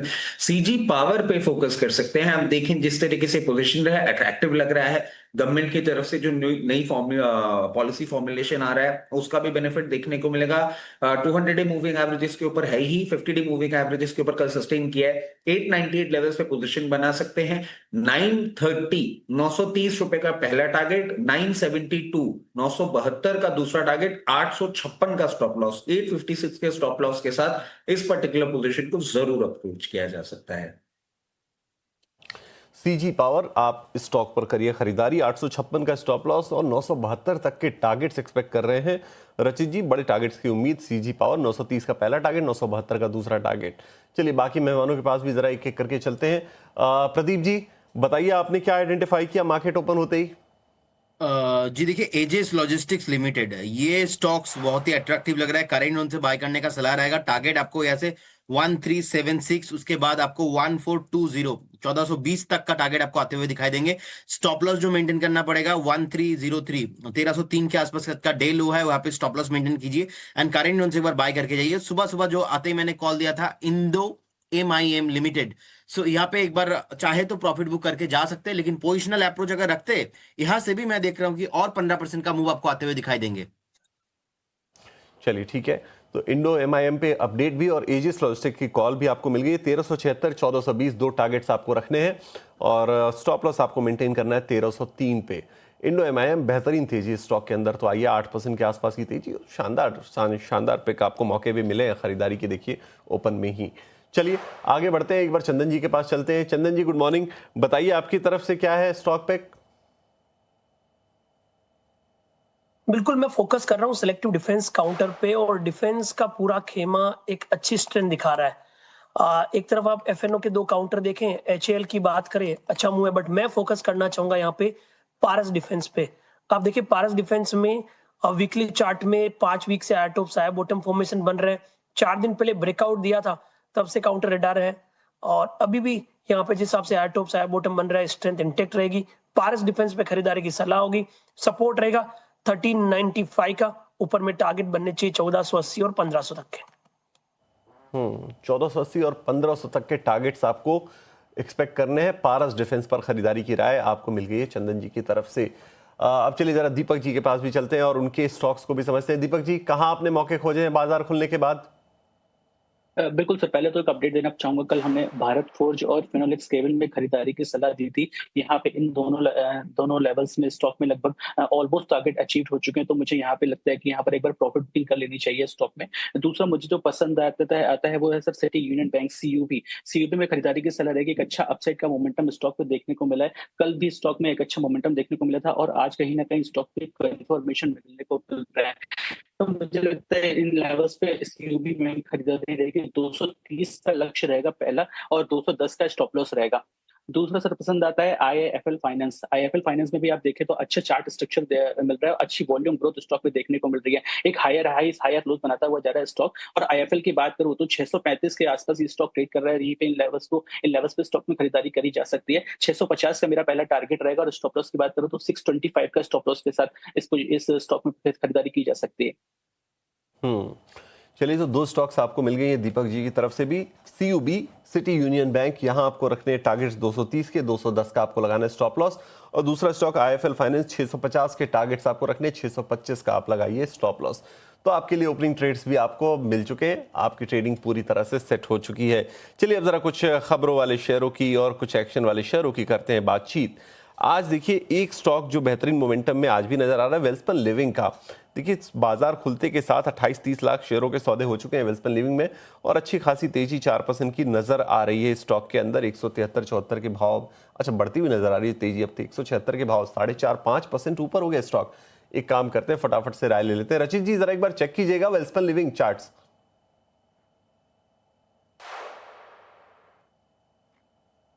विकास भाई, इसको हम lower level से discuss करते हुए आए हैं और मैं समझता हूँ कि ईटी नाउ के जितने भी व्यूअर्स हैं उनको डेफिनेटली एक बेनिफिट देखने को मिल रहा होगा। अब ये क्लियर केस ब्रेकआउट ट्रेड बनता हुआ दिख रहा है, फर्दर अप मूव आपको आता हुआ दिखेगा। और अगर हम बहुत नियर टर्म की बात करें तो 188 एंड 194 ये 2 लेवल्स के लिए अब आप इसको चेस कर सकते हैं। अगर लोअर लेवल्स पे जहां पे हमारा कवरेज रहा है हमारे चैनल का, वहां से आपने ले रखा है तो आपको कोई भी स्टॉप लॉस लगाने की जरूरत अभी नहीं है। अगर आप ये हमारी कमेंट्री सुनने के बाद पोजीशन बनाना चाह रहे हैं तो 168 के क्लोजिंग बेसिस स्टॉप लॉस के साथ इस पर्टिकुलर ट्रेड को अप्रोच करिए। अभी और स्टीम इस काउंटर में बाकी है। तो यहाँ से और फर्दर अपसाइड भी बाकी है। करीब 5% के गेन्स लगातार कुछ सेशन से हम देख रहे हैं, अच्छा खासा एक्शन, और यहाँ से तेजी भी जारी रहेगी। लेकिन कल ही हमने बात की थी ऑटो एंसिलरी स्पेस की। यहाँ से आगे ऑटो क्षेत्र में भी हम काफी अच्छा रुझान देख रहे हैं। ऑटो बिक्री के आंकड़े, उसके बाद भारत का ईवी एक्सपोर्ट जो कि लगातार बढ़ता हुआ दिखा है, और इन तमाम का असर ऑटो एंसिलरी की चाल पर भी पड़ता दिखेगा। इसी तर्ज पर ट्यूब इन्वेस्टमेंट के चार्ट को एक बार पुल अप करना चाहिए। अच्छी मजबूती के साथ दिन की शुरुआत में ये खुला है, ऑलमोस्ट 2.5%, 3% के गेन्स पर। Pradeep, good morning. आपसे जानना चाहूंगी, दरअसल इनकी एक एनालिस्ट कॉल हुई और इस कॉल के बाद ब्रोकरेज रिपोर्ट्स भी एक्टिव हुई हैं यहाँ पर, और खरीदारी की राय यहाँ से आगे 3379 तक के टारगेट्स भी बताए जा रहे हैं। मुनाफा जो है बेहतर था जब नतीजे आए, डिस्पाइट हमने स्टील लेड मार्जिन प्रेशर्स देखे, बावजूद इसके मुनाफा अच्छा था। रेवेन्यू में करीब 18% की बढ़त थी, और इन्वेस्टर कॉल में भी यहाँ से आगे फर्दर डेवलपमेंट प्लान रहे। ट्यूब इन्वेस्टमेंट 3.5% की तेजी दिन के उच्चतम स्तर पर। देखिए, एज ए इन्वेस्टमेंट के तौर पे तो नहीं, लेकिन एज ए पोजिशनल थोड़ा 1-2 हफ्ते का अगर अप्रोच हम लेके चलते तो मुझे लगता है कि एक बार 3050 से 3100 तक जाने का इसमें हाई पोटेंशियल है। इनफैक्ट उससे पहले भी हो सकता है। एक स्टॉप लॉस मैं यहाँ पे 2720 के लेवल पे मेंटेन करना पसंद करूंगा, क्योंकि ओवरऑल इससे पहले भी हमने देखा है कि एक तरफा डाउन ट्रेंड होने के बाद कहीं ना कहीं स्टॉक्स में एक मोमेंटम था, और उसके बाद कंसोलिडेशन, और अगेन कहीं ना कहीं जो मूव आ रहा है इसका टारगेट आपको 3100 का आते हुए दिखाई देंगे। ओके, तो चलिए 3100 तक के टारगेट्स तो यहाँ पर नजर आ ही रहे हैं। 2830 के लेवल्स पर फिलहाल ये कामकाज करता हुआ। मदरसन पर भी नजर रखिएगा, यहाँ पर भी अच्छी तेजी के साथ शुरुआत होती हुई दिखी है। पूरा का पूरा एंसिलरी स्पेस जो है इस पर फोकस रखना है। इसके अलावा एक और स्टॉक जो कि इस वक्त फोकस रेडार पर आ रहा है वो है प्रीमियर एनर्जीज। यहाँ पर भी अच्छी मजबूती की चाल, ऊपरी स्तरों से थोड़ा सा हल्का होता हुआ, लेकिन दिन की शुरुआत में ही हमने देखा कि अच्छे लेवल्स पर 1027 के स्तर, 1029-30 तक के लेवल्स। चंदन जी, आपकी तरफ से प्रीमियर एनर्जीज पर कोई राय होगी? बिल्कुल प्रीमियम एनर्जी की मैं बात कर रहा हूँ। उससे पहले मैं पारस डिफेंस एक काउंटर सजेस्ट किया था, काफी अच्छा मोमेंटम है, तो वहां पे पोजीशन ट्रेल करनी चाहिए। मुझे लग रहा है वहां पे टारगेट हासिल होते हुए नजर आएंगे। अब हम प्रीमियर एनर्जी की बात करें तो इस काउंटर में आप देखोगे कहीं ना कहीं पॉजिटिव प्राइस सेटअप नीचे के लेवल पे देखे जा सकते हैं। ओवरऑल कंसोलिडेशन बन रहा है और ये कंसोलिडेशन आज नहीं लगभग 18 वीक से है। मल्टीपल सपोर्ट नीचे के लेवल पे है, 50 डेमा के नीचे है, बट रेंज बाउंड रहेगा। बट ऑलरेडी पिछले 6-7 दिनों से हल्का सा करेक्टिव मूव है, तो बाई ऑन डिक्लाइन का व्यू यहाँ पे बनाया जा सकता है। एज ऑफ नाउ देखें तो 1000 के आसपास के सपोर्ट है, ऊपर में 1055 1060 तक के स्विंग के लिए। ठीक है, 1055 1060 तक के स्विंग के लिए आप प्रीमियर एनर्जीज में ट्रेडिंग की पोजीशन बना सकते हैं। एक और शेयर जरा लेकर आइए जिसकी कल हमने क्लोजिंग शो के दौरान चर्चा की थी और अपने एक्सपर्ट से पूछा था कि क्या बीटीएसटी करके जाना चाहिए। सोना बीएलडब्ल्यू प्रिसीजन और 820 रुपए का भाव कल भी चला और आज हम देखने की अच्छी शुरुआत की है सोना बीएलडब्ल्यू ने। और वैसे भी बढ़िया, मतलब अगर आप पैरेंटेज की बात करें बहुत सॉलिड है। रिसेंटली जो नंबर्स भी आए थे वो भी ठीक ठाक आए थे और एक महीने में 15% के रिटर्न दिए हैं। रची जी, सोना बीएलडब्ल्यू क्या राय होगी आपकी, क्या करना चाहिए इसमें? अभिषेक से फर्दर अपमूव इसमें आपको जरूर बनता हुआ दिखेगा। विद अ डिस्क्लेमर, हमने 18 स्वदेश के दर्शकों को मई के महीने से 594 लेवल से अपना कवरेज इसमें मेंटेन रखा हुआ है और अभी तक एग्जिट कॉल नहीं दे रहे हैं। जिस तरीके से पोजीशनड है, अब आपको एक क्लियर केस फर्दर अपमूव आता हुआ दिखेगा 856 और 856 के बाद 924 लेवल्स आपको जाते हुए देखने को मिलने चाहिए। 856 हो सकता है आपको विद इन अ फोर्टनाइट दिख जाए, बट 924 के लिए हो सकता है आपको एक क्वार्टर तक का इंतजार करना पड़े। कैश पोजीशन लोअर लेवल से है तो बने रहें। अगर इन लेवल्स पे आप पोजीशन बनाने की बात कर रहे हैं तो स्टॉप लॉस आपके लिए बन जाता है जरूरी, जो कि निकल के आता है 788 लेवल्स क्लोजिंग बेसिस। ठीक है, 788 का होगा सपोर्ट लेवल। सोना बीएलडब्ल्यू को लेकर ये व्यू हो गया। प्रदीप जी, एक बार जरा बायोकॉन चेक कीजिए। हमने रिसेंटली देखा कि शेयर ऊपरी स्तरों से गिरा और अब धीरे धीरे ये 100 ईएमए के करीब पहुंच रहा है। आज थोड़ी सी हम देखने की हल्की फुल्की लोअर लेवल से बाइंग आई है। क्या बायोकॉन ये थोड़ा और ऊपर जाए, शॉर्ट करना चाहिए बायोकॉन को? अभिषेक सर, इससे पहले भी हम लोगों ने देखा था स्टॉक ना चलता ही नहीं है। सो कहीं ना कहीं एक बार हमने 385 400 के आसपास वही एक बाइंग जोन है, लेकिन कहीं ना कहीं उससे पहले तो अभी बाई नहीं करेंगे। हाँ, एग्जैक्टली शॉर्ट भी मुझे लग रहा है कि एक बार अगर पोजिशनल अप्रोच में लेके चल रहा हूँ तो एक बार स्टॉक आपको फिर से 400 और 385 तक आने का हाइप तो पोटेंशियल इसमें है। सो लेकिन अभी उतना एक डिजास्टर या तो ब्रेकडाउन नहीं आया। बिकॉज ऑफ दैट रीजन एक बार आप अवॉइड ही करके चलिए, क्योंकि बायोकॉन में ओवरऑल देखा जाए तो इससे पहले भी 385 380 के आसपास अगर कभी भी आता है। और फार्मा में मैं अभी ज्यादा अभी शॉर्ट नहीं करूंगा, तो एक बार आप अवॉइड करके चलिए, लेकिन नीचे आने पे एक बार वैल्यू इन्वेस्टिंग करेंगे इसमें।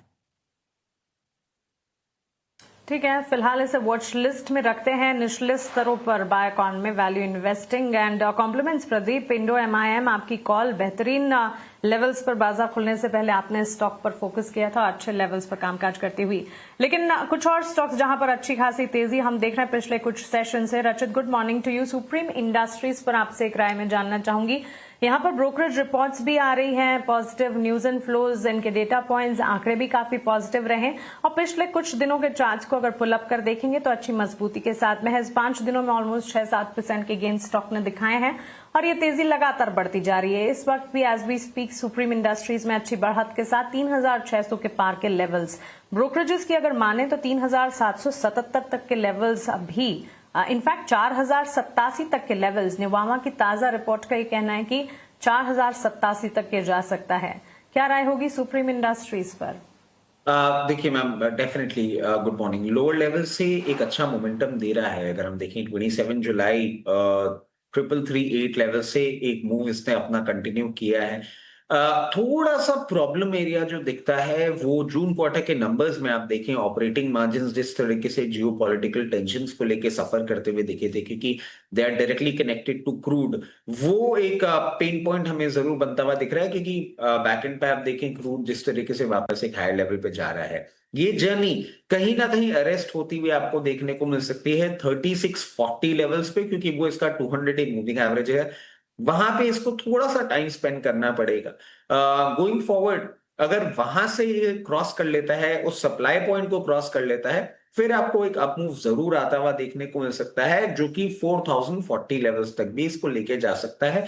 तो यहां पे थोड़ा सा कॉशियस अप्रोच और ब्रेकआउट का इंतजार। ठीक है, कौशल प्रैक्टिस करते हुए ब्रेकआउट का इंतजार करेंगे, वहां पर फिर कोई स्ट्रैटेजी डेवलप की जाएगी सुप्रीम इंडस्ट्रीज में। लेकिन चार्ट स्ट्रक्चर्स पॉजिटिव हैं, फंडामेंटल्स पॉजिटिव हैं, पोजीशंस अगर हैं तो इसे बरकरार रखने की राय आपको मिलेगी। दीपक, गुड मॉर्निंग। आपको भी नेल्को के चार्ट्स पर एक बार आपसे राय चाहिए। 10% की गिरावट एकाएक क्या हो रहा है इस स्टॉक में?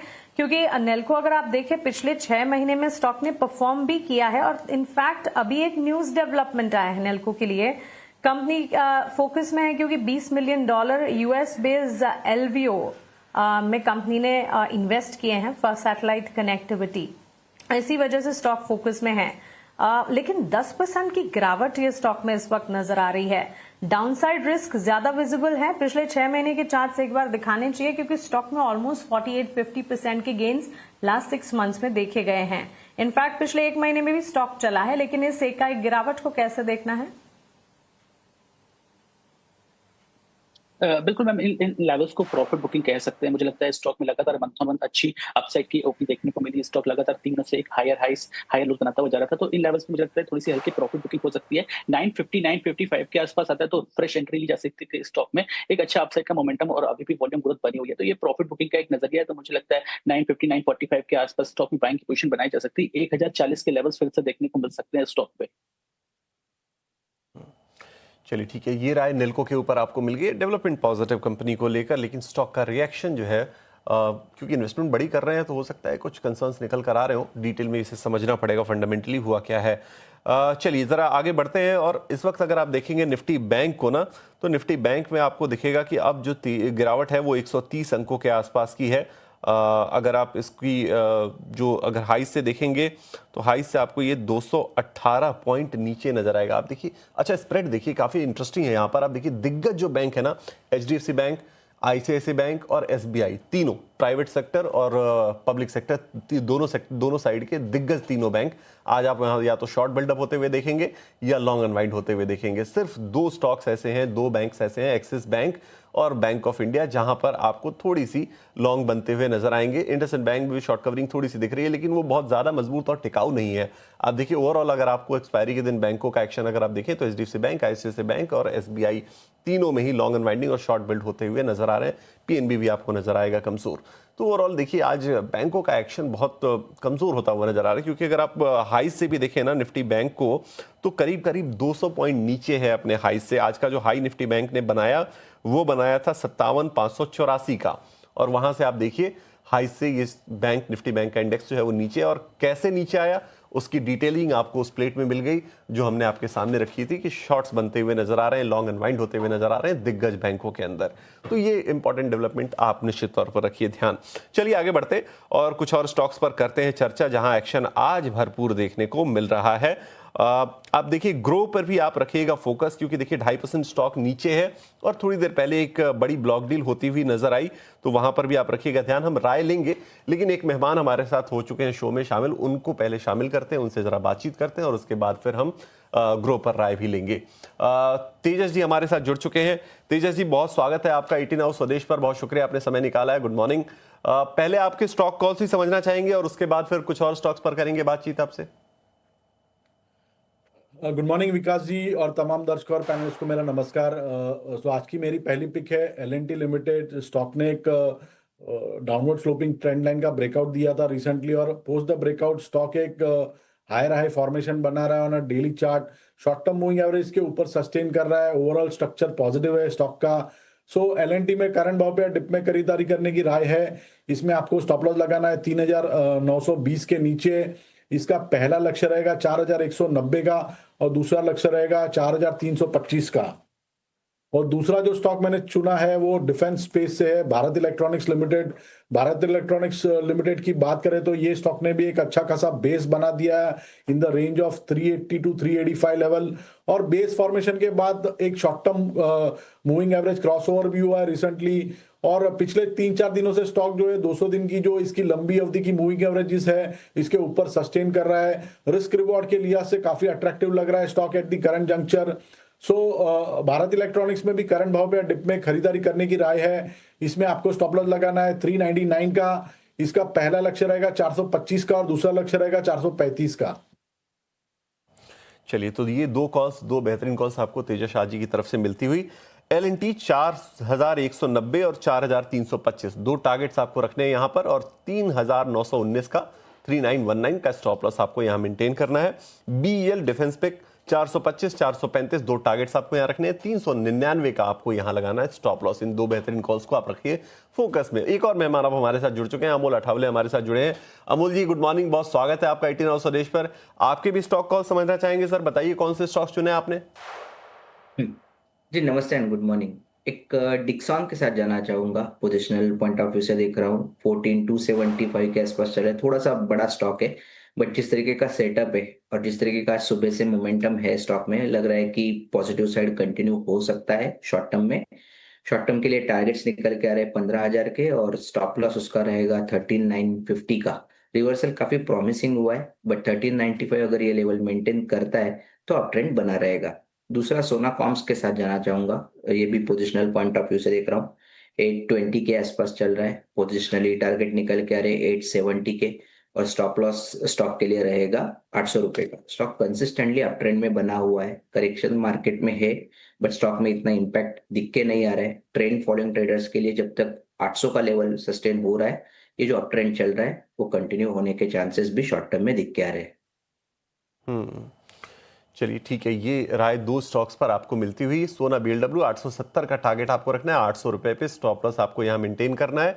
और जो पहली कॉल है वो डिक्सॉन के ऊपर है, उसके भी टारगेट स्टॉप लॉसेज आपकी स्क्रीन पर है। 15,000 का टारगेट, 13,950 पर आपको लगाना है स्टॉप लॉस। तो दो बेहतरीन कॉल्स आपको और मिल गई हैं।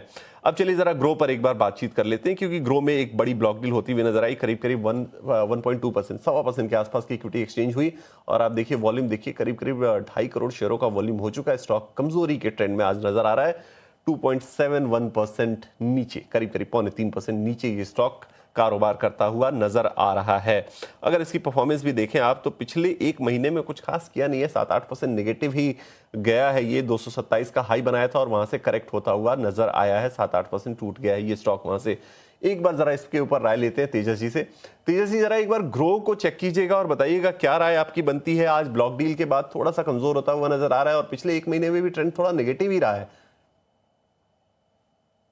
देखिए विकास जी, जो स्टॉक का जो स्ट्रक्चर है वो साइडवेज टू माइल्डली नेगेटिव है। ऊपर में स्टॉक जो है 199 200 का लेवल सरपास नहीं कर पा रहा है। एट द सेम टाइम 188 के करीबन काफी अच्छा बेस है स्टॉक का। पिछले 2-3 बार से स्टॉक ने यहाँ से रिवर्सल के संकेत दिए है। तो मेरे हिसाब से एक इधर साइड ब्रेकआउट या ब्रेकडाउन के लिए वेट करना चाहिए। अगर 188 के नीचे अगर स्टॉक जाता है तो एक बिकवाली का जो दौर है वो जारी रह सकता है, और stock can fall further bye 4 to 5%। सो 188 का मेक और ब्रेक सपोर्ट लेवल है स्टॉक के लिए। ठीक है, ग्रो के लिए 188 रुपए का सपोर्ट है, और उसके नीचे अगर गया तो 4 से 5% की गिरावट और आ सकती है। लेकिन चलिए 9:40, इनफैक्ट 9:42 का समय हो गया है, और बताते हैं आपको ऑप्शंस का एक दमदार ट्रेड।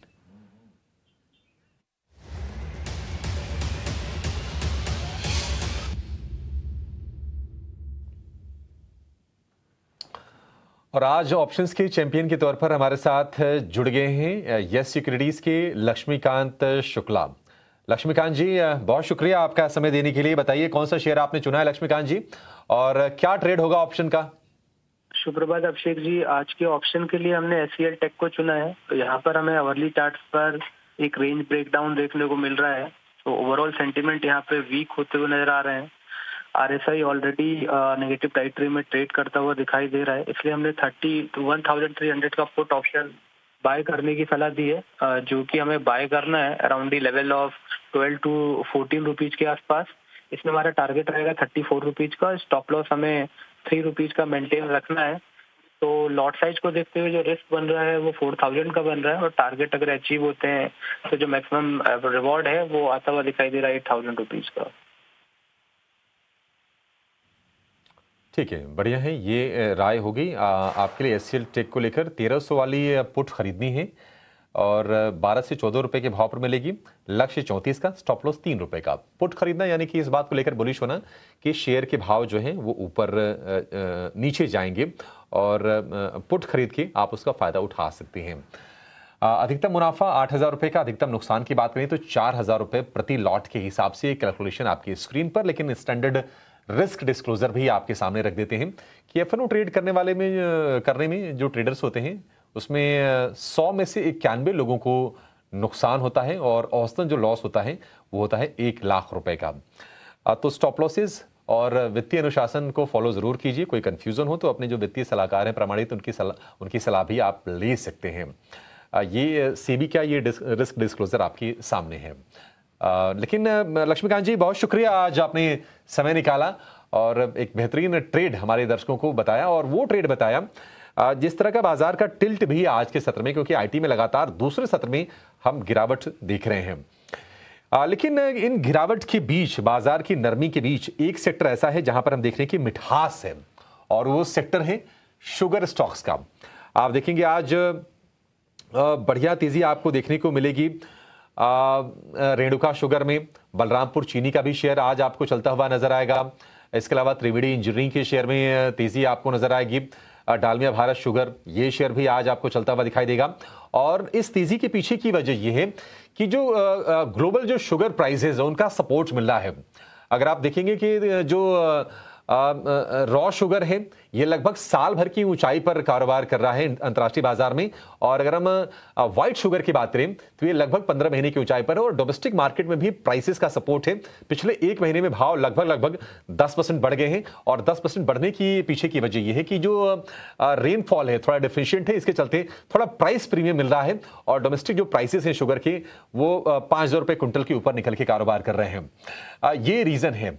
चंदन जी, कोई शुगर स्टॉक जो आपके रडार पर आया हो, कहां पर ट्रेड ले सकते हैं, क्योंकि आगे फेस्टिव सीजन है, डिमांड तो इंटैक्ट रहने वाली है शुगर की, और प्रोडक्शन को लेकर थोड़ी अनिश्चितता आगे रहेगी। बिल्कुल, मैं यहाँ पे फोकस करना चाहूंगा बलरामपुर चीनी पे। ट्रेंड काफी अच्छा है। इनफैक्ट पिछले लगातार 7-8 महीने से higher top higher bottom formation बना है। यूजुअली ये सिक्लिकल रहते हैं, बट काफी अच्छी स्ट्रेंथ देखने को मिली है इस साल। और 2024 का जो हाई है 691 का, वो भी यहाँ पे निकलने के लिए तैयार हो रहा है। तो पहला टारगेट तो 690 का बनेगा, और उसके ऊपर निकलता है तो 750 तक के भी अपसाइड बनेंगे। खरीदारी की सलाह रहेगी। हायर टॉप हायर बॉटम का फॉर्मेशन इंटेक्ट है, थोड़े वोलेटाइल रहते हैं तो सपोर्ट थोड़ा डीप रखें। एज ऑफ नाउ 642 का सपोर्ट रहेगा, ऊपर में 685 690 तक के टारगेट के लिए। उसके अलावा दूसरे शुगर काउंटर है, वहां पे भी पॉजिटिव मोमेंटम है। त्रिवेणी में भी बॉटम आउट देखने को मिला है। रेणुका की तरफ नजर डालें तो वहां पे बॉटम आउट अप्रोच देखने को मिला है। बट स्ट्रेंथ की बात करें तो बलरामपुर चीनी है, और वहां पे मोमेंटम बरकरार रहना चाहिए। ठीक है, ये राय हो गई बलरामपुर चीनी को लेकर। 690 रुपए और 750 रुपए के दो टारगेट होंगे। 642 रुपए पर आपको लगा के चलना है स्टॉप लॉस। एक और छोटी कंपनी के बारे में जरा और राय ले लेते हैं, वो है इंडो काउंट का, क्योंकि मूव बहुत तगड़े आए हैं। रिसेंटली हमने देखा था कि थोड़ा फॉल का शिकार हुआ था, लेकिन जो तेजी लौटी है वो काफी जोरदार है। धागा बनाने वाली कंपनी है। 7.5% ऊपर आपको ये शेयर कारोबार करता हुआ नजर आएगा।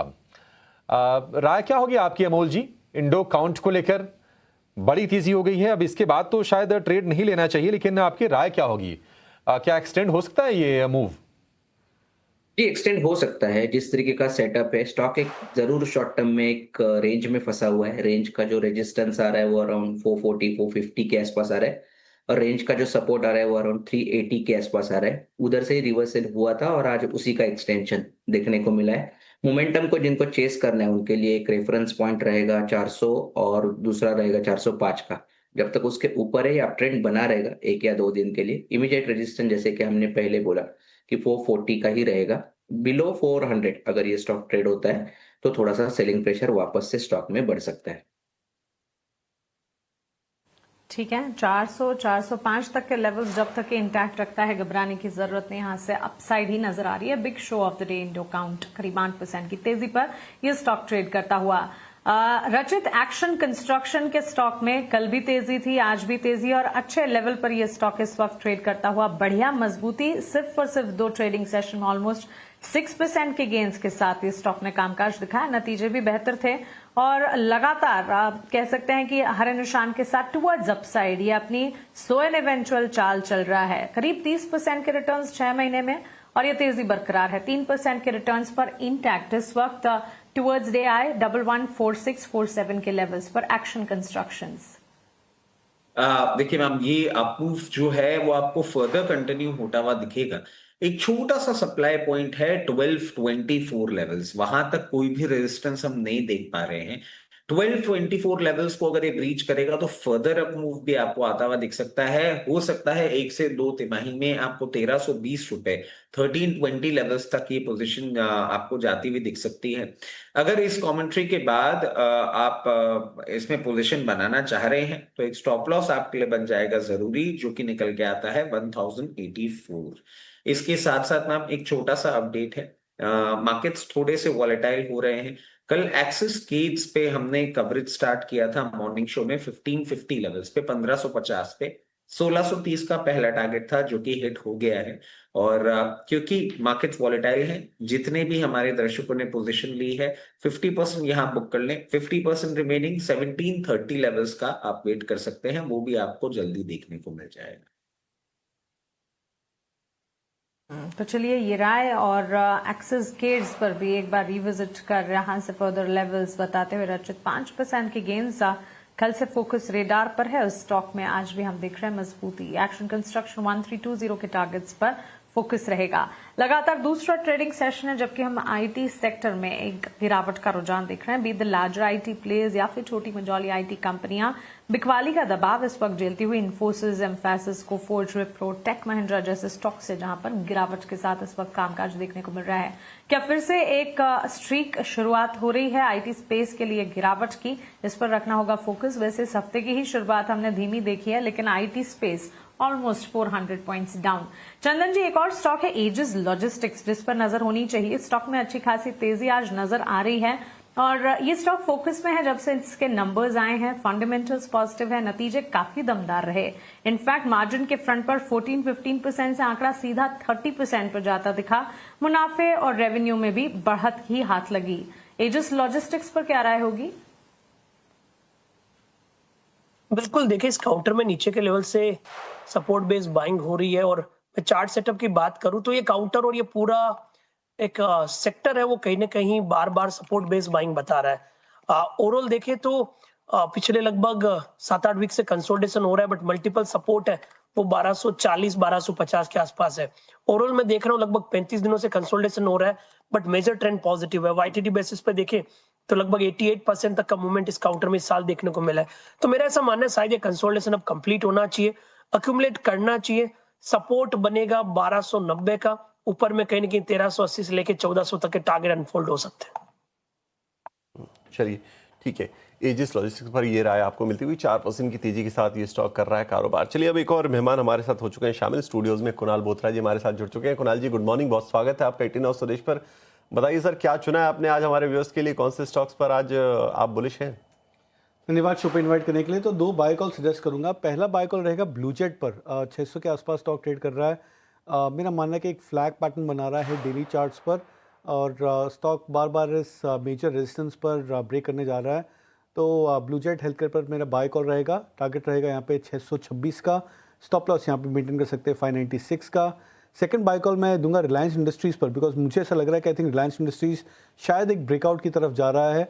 हालांकि एक कंडीशनल बाय रहेगा, 1330 के लेवल्स को क्रॉस कर जाए तब मेरा मानना है कि इसमें बाय ट्रिगर बनता है रिलायंस इंडस्ट्रीज़ पर, बिकॉज यहाँ पर एक inverted head and shoulder pattern, multiple bottom breakout etcetera, बहुत सारे बुलिश पैटर्न बन रहे हैं रिलायंस इंडस्ट्रीज़ पर।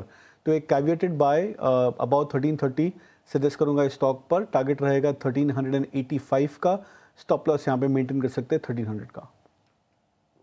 चलिए ठीक है, ये राय आपको मिल गई है रिलायंस के ऊपर। चलिए आगे बढ़ते हैं और ज़रा कुछ और स्टॉक्स की करते हैं चर्चा।